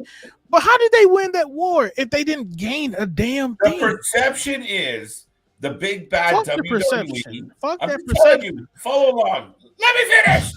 They parked their shit in the way. They purposely put a show in the spot their competition, quote, not unquote, was going to set up. Oh, you want to be on Wednesdays? Fuck it. We're going to beat you there. So when they up and left to Tuesdays, it felt like a moral victory, even if it didn't mean shit. And Tony's all about moral and moral victories, and Vince is more about the oral and oral victories. Yes. Sick. Just saying. Sick. That's the way it is. Got him. Sick, bro. That's just the way it is. This is unbelievable. AEW didn't gain a damn thing. You know what? Fuck it. No, the person still in the bed is like, fuck it, I won. And that's how it goes. You left. Doesn't matter. You're going to go back. We'll figure it out. I strongly do not like this word, but since we are on the topic of AEW, actually, matter of fact, before we go and do that, Nick, you got on the special shirt I think you wanted to talk about. Yes. No, I'll just stand and model it. I'll stand up and. He is officially. Wait. Instead of his name being Nick, it's Nisei. Hold on, can I change that? Nikkei. How do I change that? How do you change what? My name on here right now. You can't. Oh fuck! God damn it! You are officially. I'm the model. Damn, we got a black screen. I can't even show the logo out. Wait. I ain't talking for you, damn it. You got to do the talking. No, y'all doing that. I'm the model. God damn it! You're the Max Dupree. Well, you better twist and turn. You're modeling like Weekend at Bernie's. Well, anyway, you guys, that shirt that Big Nick got on right now is from Wrestling Tees. What am I waiting for? We're so dumb. Oh, brother. Well, you know what? God damn it. KJ, since you're behind the shirt, you can go ahead and do the talking. Right. I'm going to do some I'm going to talk now. Yeah, you talk. The shirt that Nick is wearing and that I'm wearing on my face at the moment. There you go. Looks better on Nick. It really does. That's very slimming. Black is slimming. Black is slimming. But black on black especially. Shit. I legit found. Shit, I can't even get through this promo. Ladies and gentlemen, that is the t-shirt from All Wrestling Tees. It is the Wrestling for Life Network. Special edition, limited time. Check out, go to our social media. It will lead you to find All Tees or search for All Tees and check him out. Not only does he have this badass design in honor of this wonderful channel, he has so many more designs to go and check them all out. I got some coming my way. I'm looking forward to my Dad 316 one because, I'm living that dad life. What can you do? But, Nick's just having fun now at this point. Where's that microphone, sir? Oh, brother. Oh God. So Valdez is giving me some great comments right now. All right. What the fuck? This man ended the damn show. Oh, Ricky's got something to say. We're out. Right. So Valdez says it was a development brand versus a glorified indie production who needed. Oh, I love this comment. Who needed Ring of Honor to when Buster Douglas knocked out Mike Tyson? Shit, fucking ratings. That ain't got a damn thing to do with wrestling. That ain't got not one lick of a. Oh, but we want to talk about rankings and comparison. Statuses. It's wrestling. It's wrestling compared to wrestling. You're bringing up boxing versus fucking wrestling. Right. You're bringing one up person won, one person lost. End of discussion. Oh, it's not the end of the discussion. One person got sent home packing while the other person still stayed there in the ring stand. Yes, I am the winner. These are two billionaires going against each other. I want Tony to ball up and stop playing kid shit. Thank you. That's all I want. If you do that shit, then I wouldn't be on here. Oh, well, if we're talking about that, that's an entirely different argument. Then no, it ain't. No, it ain't. You defended the hell out of AEW. Fuck that company. Right. Because they won. You love that company. Fuck that company at this point. I'm going. You see, I got me turning into a real WWE fan again. Right. No, you can't sit there and say, "Oh, well, you defended the show." Yeah, because they won. That's just a spade is a spade. I can still say that Tony Khan needs to stop booking like he's playing with action figures, on his trampoline or something. But that doesn't mean that AEW didn't win the Wednesday Night War. Yeah. Fake news. When the U.S. military, that's fake news right there also. When the U.S. military, they go into war with people. Oh, wait. If they kill all them people, then they win. Right? Yeah. Technically. If they run them people away, what is that called when they run away? It's victory. That's still a surrender. That's a surrender, sir. That's what NXT did when they surrendered Wednesday night and went to Tuesday night. They surrendered. Waved the white flag, said, "Thank you. We can't hang with you anymore. We can't take this anymore." Okay. Now, since you just said that shit, since they didn't kill them off, they quote unquote surrendered. In your opinion, I'm gonna come back and I'm gonna take your shit again. You're really gonna not call a surrender a victory? Dude, if I surrender, that means I'm giving up. They didn't give up shit. WWE's still here, right? No, wait. Fuck the Wednesday. Your It doesn't point matter. This argument on your point is just harming your argument. You were doing No, it's not. Dude, you square up with homeboy and you put your hands up in the air and you're like, let's go. And the minute you do that, he runs. You're going to tell people you won that. They didn't run. They went to Tuesday. Oh, my brother. So if okay. Tuesday. No, negative. Tuesday. Bullshit. How do we know WWE made this decision on their own? Go ahead. I'm gonna keep fucking you up with this. I can do this. No, you just keep reaching. Oh, yeah, you damn right. I'm gonna keep reaching. I'm gonna keep reaching. With so many arms, you reaching. Did he mute or did I go off? What happened? Dude, we can't hear you.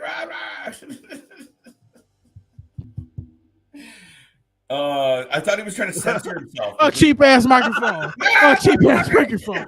His brain. You know what?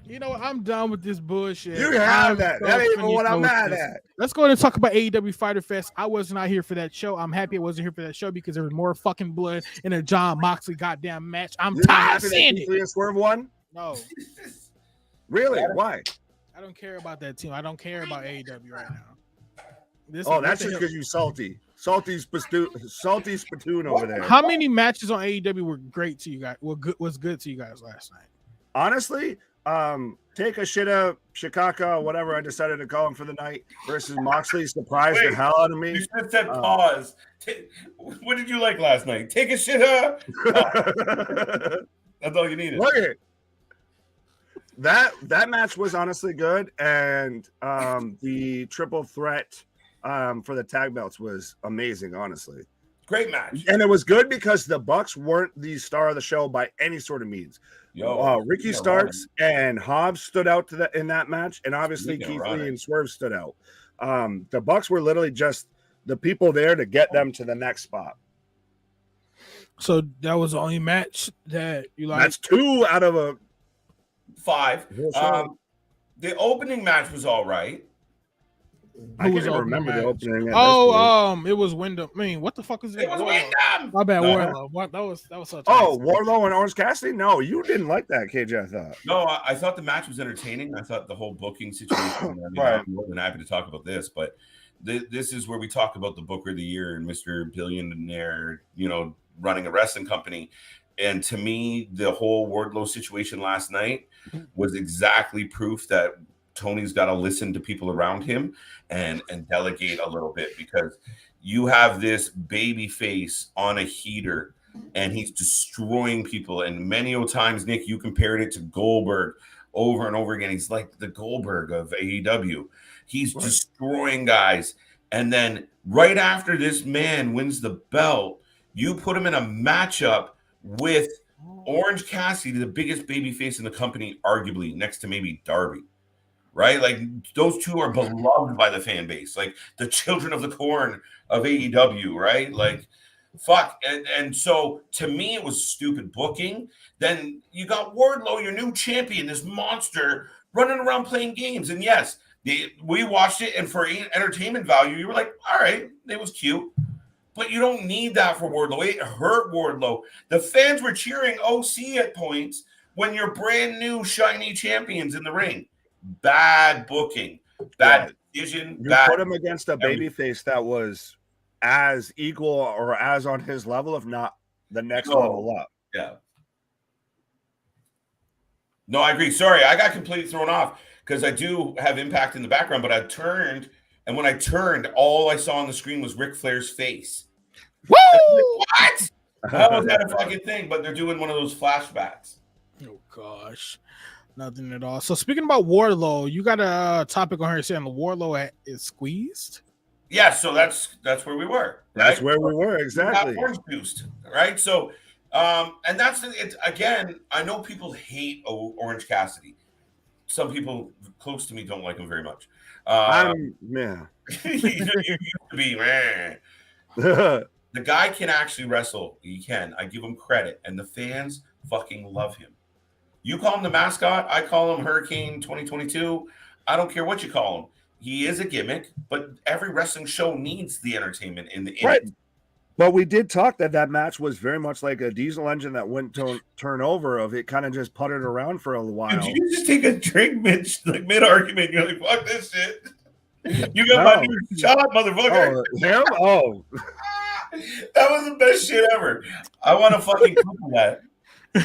Mid argument, he's just like, fuck this shit. I need something stronger for this shit. Man, for real. Man. But yeah, no, that match was a match that it kind of just puttered along. We had the pocket check spot to where he just ripped his pockets off, so we couldn't do the hands in the pockets anymore. Like it was just set up for a move, counter, set up for a move, counter, and then we just kind of got it. Like you said, though, it was too equally matched for Wardlow in that spot at that time. Wardlow. Yeah, like Ricky said Ethan Page last night. He mentioned Ethan Page, and I think Ethan Page is a good opponent.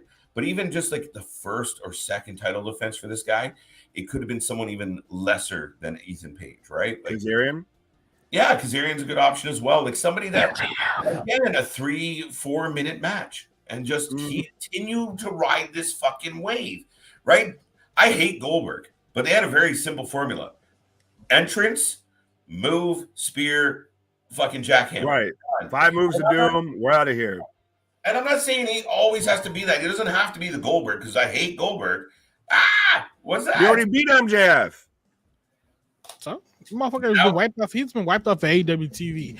I don't even know about him. I don't even know who's going to be interested in his dumb ass when he comes back. This guy. Yeah, I think going to be interested when we watch it. Complacent.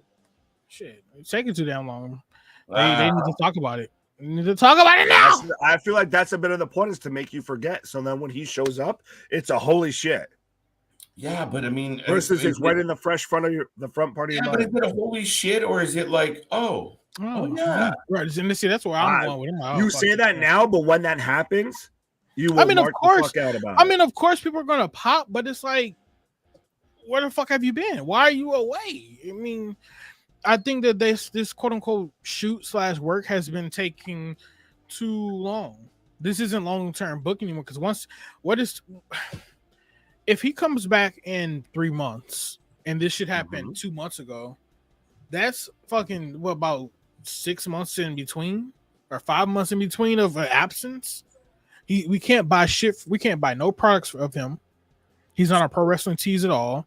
We have no mention of him. He's not even on fucking social media. Right. It's like this guy is fucking dead, basically. It's like, so what the fuck happened? Where's he at? Well, you can't do most of those things for Sasha Banks or Naomi right now. Yeah, but they're in a legit. People still talk about them, and we haven't had Bailey on TV for over a year, and it's very evident by Chris. But you can't. Those are irrelevant topics when it comes to MJF, a guy that actually came out on TV and cut a promo that was complete, and we haven't seen him since. A shot. And see, that's what I'm talking about. We heard it. We're talking about Sasha Banks and Naomi, and nobody's talking about Bailey because Bailey didn't do this shit. Bailey is injured. No, who gives a fuck about Bailey right now? She's injured. I mean, you can't bring her up in that. We're talking about. And if you tell your boss on national TV to go fuck off, do you think you're gonna expect to be, showing up for work the next day? But we know that it's a work. We know that. We assume it's a work. But why the fuck? Come on, Nick. Make that make sense. You tell me that Tony Khan's gonna let this fucker go out there for I agree with you, but I do have to play devil's advocate a little bit. Right. You can't play stupid with me now, because I know this shit. I'm not playing stupid. I'm playing devil's advocate. There's a difference. Man, fuck that. Fuck That's that. Fuck that. Isn't that this guy? Wait 1 second. You're playing this guy? 1 second. Where is he? This motherfucker, you done killed the damn joke. There you go. There There you go. Nick's this guy. Advocate. Man. Right? I see what you did there, and I like it. You're playing. I don't know. I just assume the same person. I mean, it was Keanu that did play him with Al Pacino, and that was very true. Valdez, I kind of disagree with that when he dropped the F-bomb, because they knew when to cut his mic. Oh yeah, and so yeah. It's just like when Brock be on TV saying shit or fuck or something like that, they know when to censor it. So that's why I don't think it's really a work. Shit.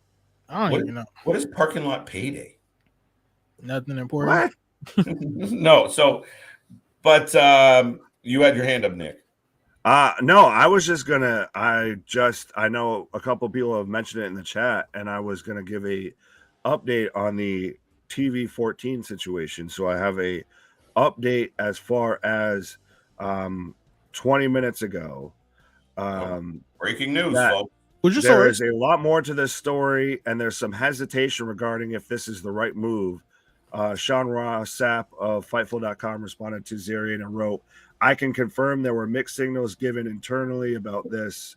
Zarian later wrote, this is a wild situation. There's lots happening behind the scenes. WWE Raw won't be going to TV 14 on July 18th, but still in consideration for a later date.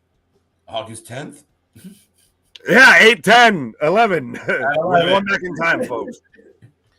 I don't think that's a Monday, though. Oh, brother. Like a Saturday. Right?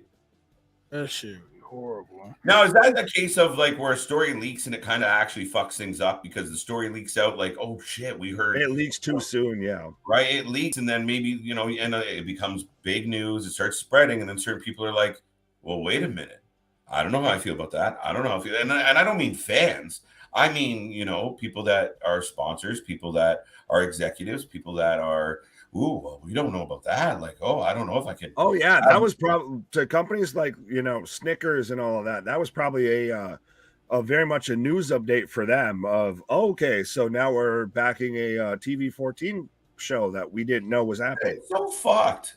It really is fucked because you see Snickers and you name the product. Like, not like unless you're fucking, obviously Mattel isn't showing up during fucking adult content. We understand that. But really, like the sponsors that you guys have, like what Popeyes and fucking Domino's and Papa John, one of the 94 pizza places that I get advertised during a Raw, they wouldn't advertise a TV 14.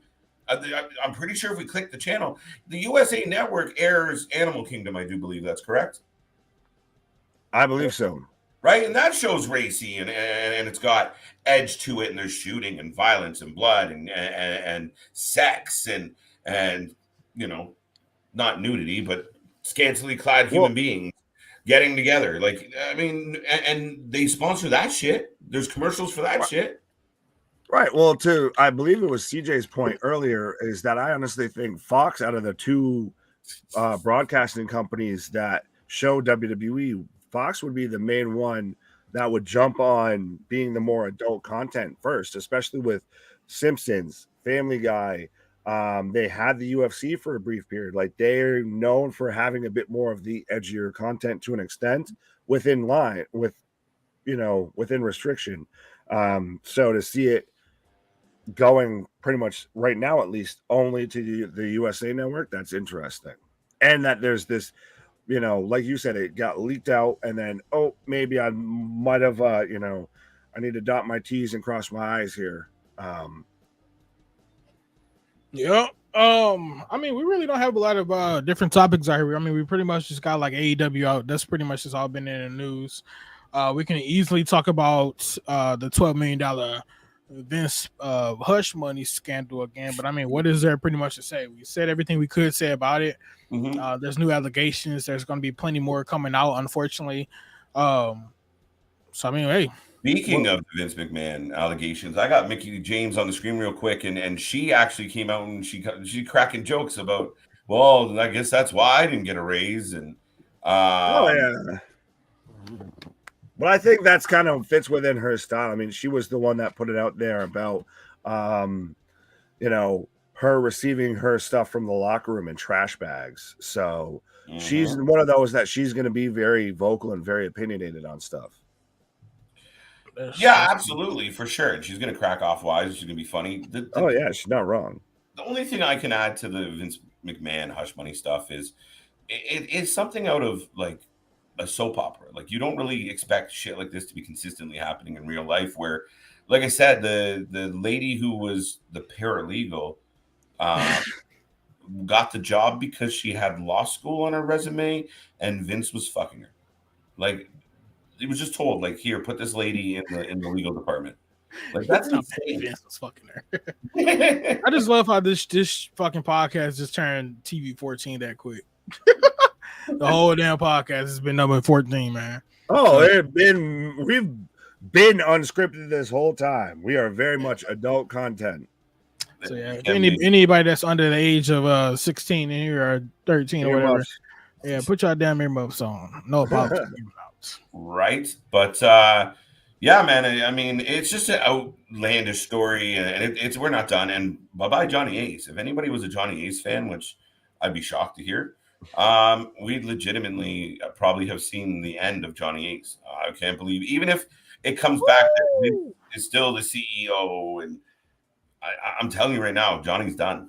Oh, he was supposed to be the fall guy for Vince, and unfortunately for Vince, the floor fell out too fast for him. But yeah, this is very much, this sounds like honestly something Vince would book. Like this man booked his own fake death and fired Paul London for smiling during it.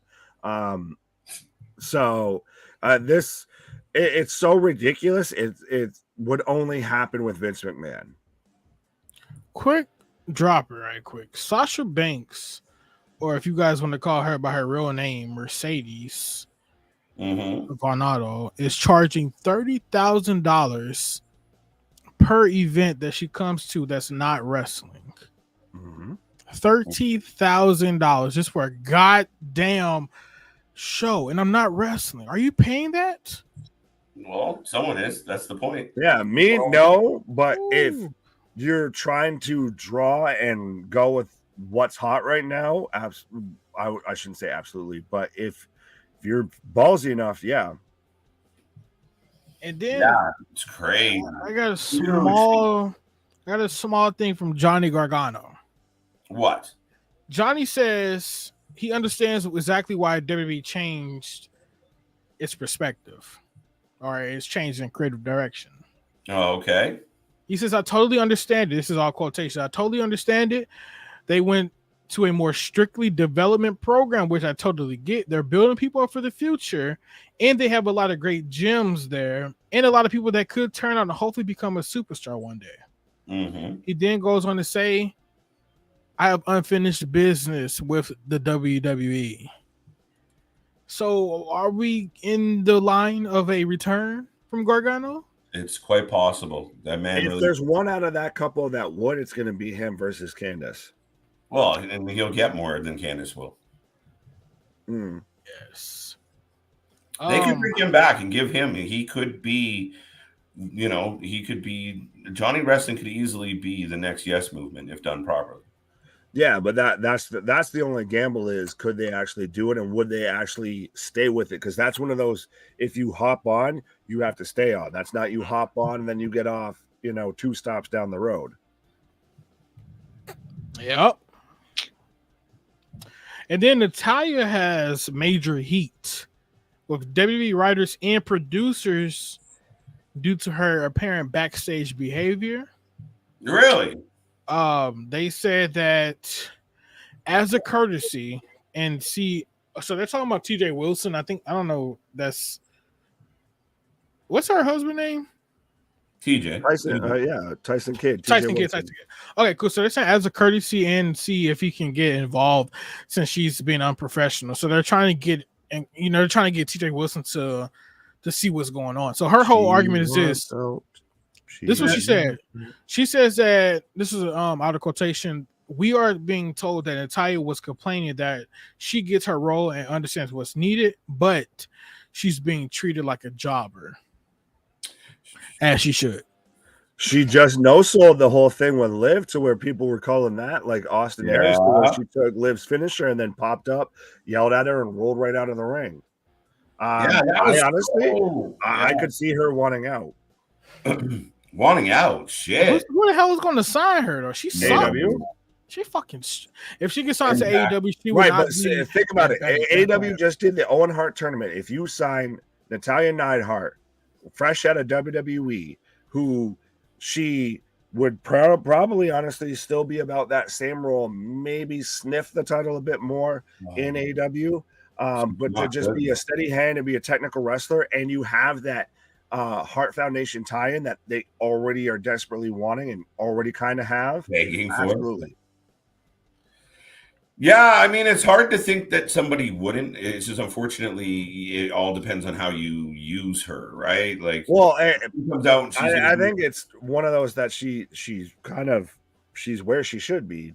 If we're being bluntly honest, but she views herself much higher than her talents. No, but the thing is, she is much higher. Like we've talked about, like I believe, like when they put her and Shayna together. And you have the ability to take these two asshole characters who are real, just get under your skin. They're not friendly. They're both technical. They're both mean.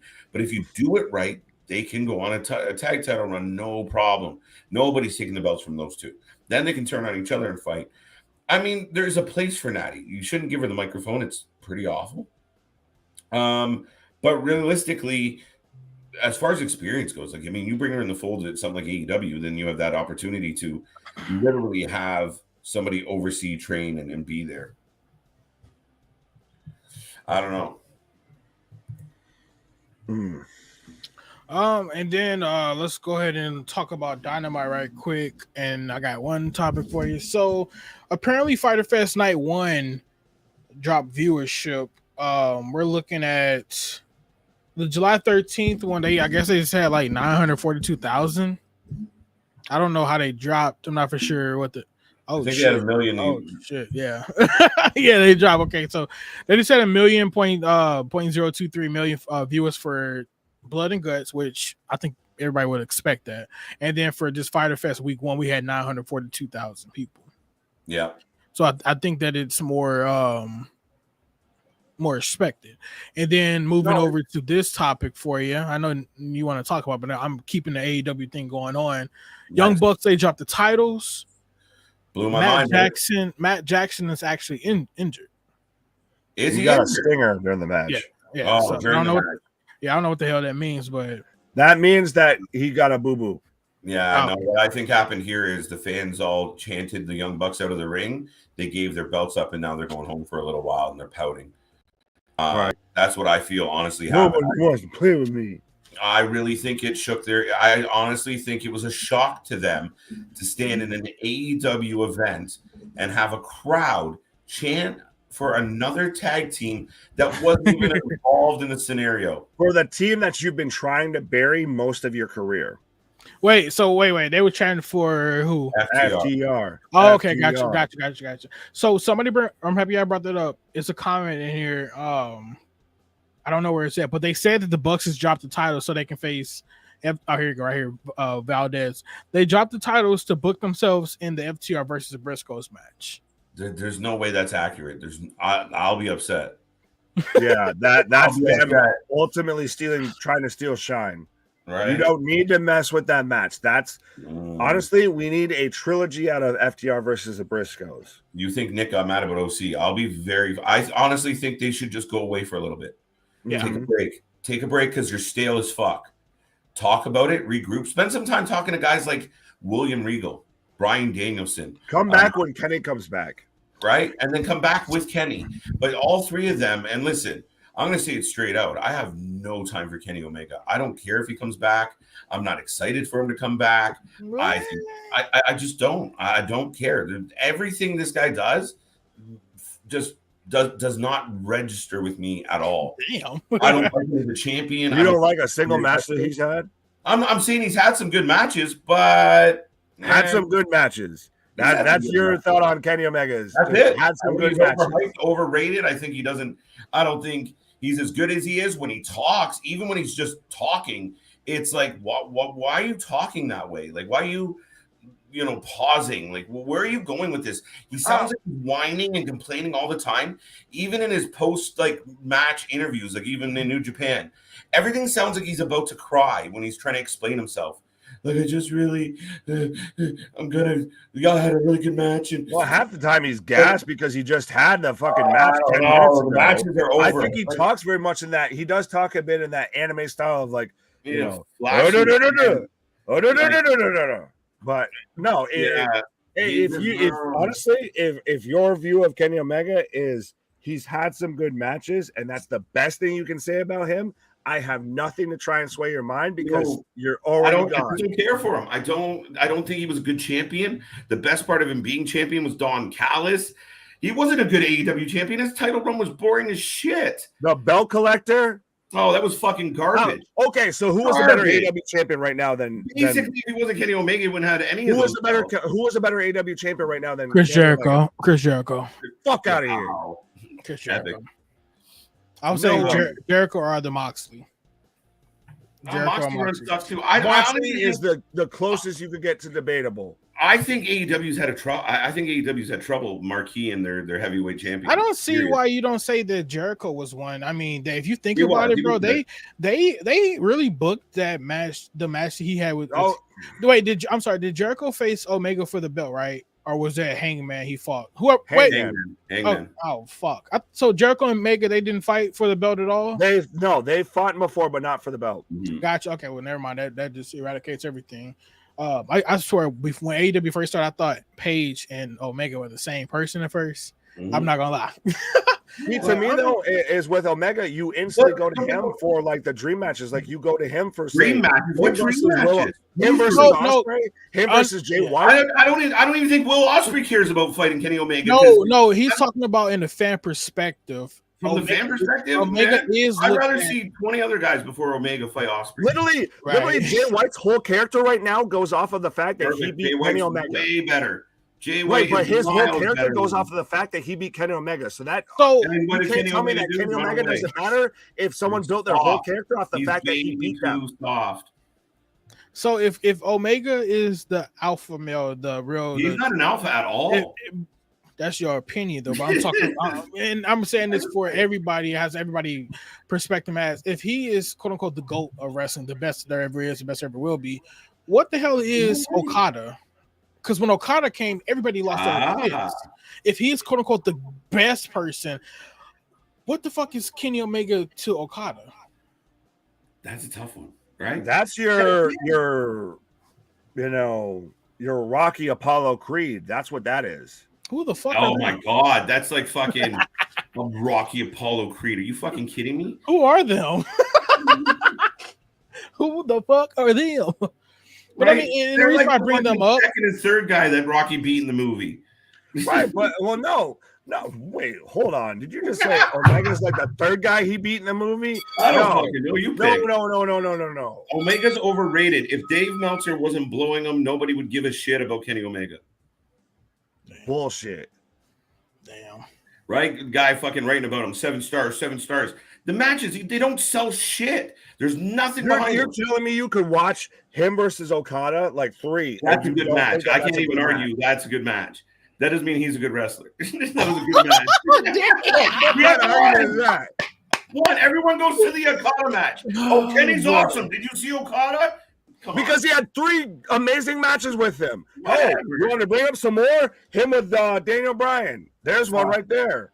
That went to a fucking draw because they literally couldn't book it to where there was a winner. They were because Kenny's feelings would be hurt if the better wrestler won the match.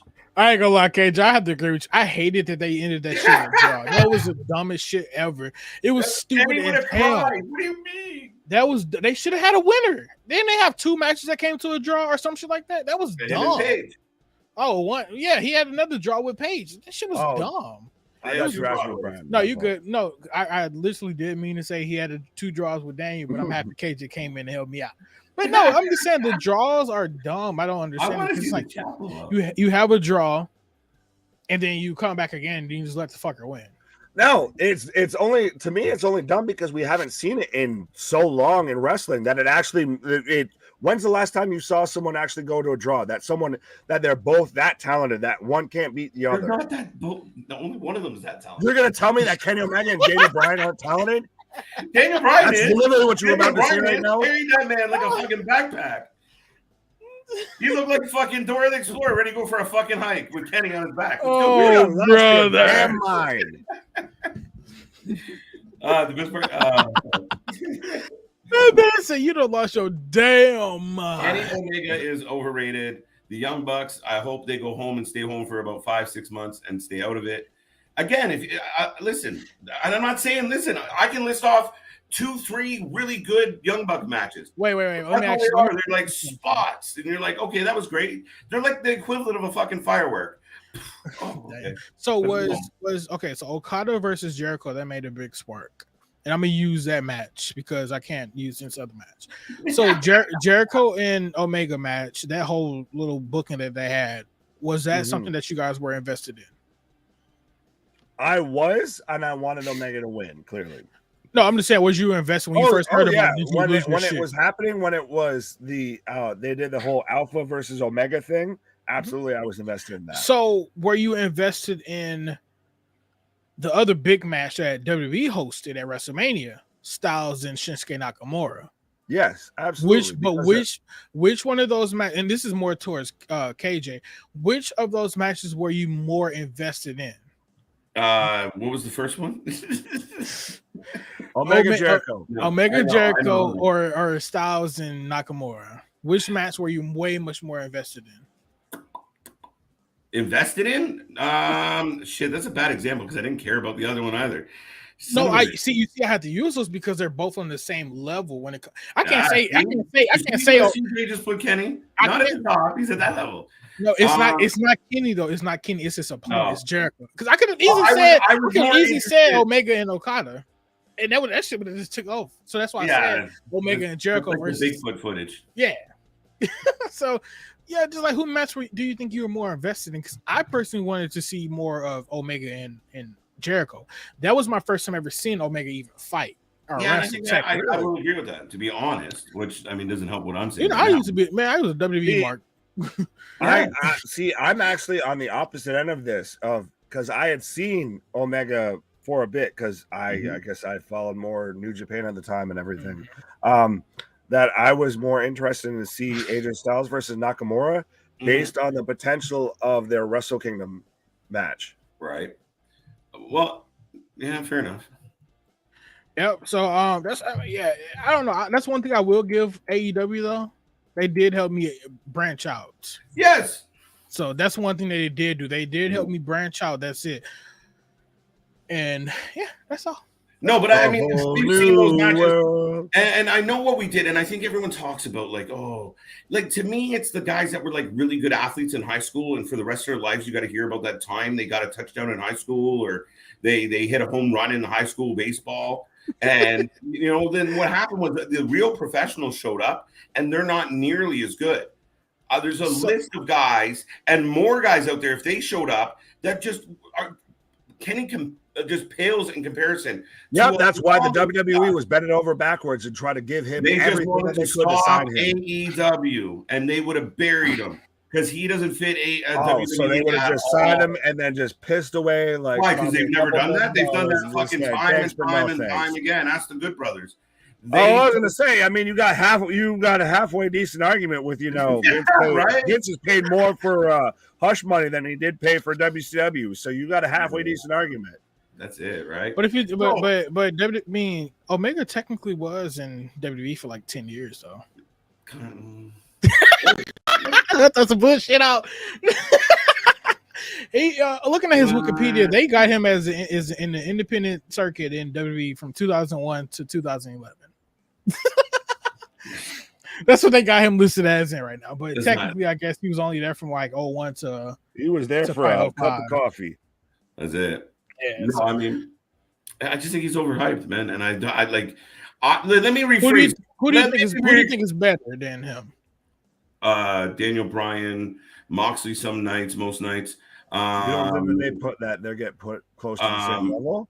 Fucking. Let's start. Daniel Garcia is probably better than him. Kenny, just to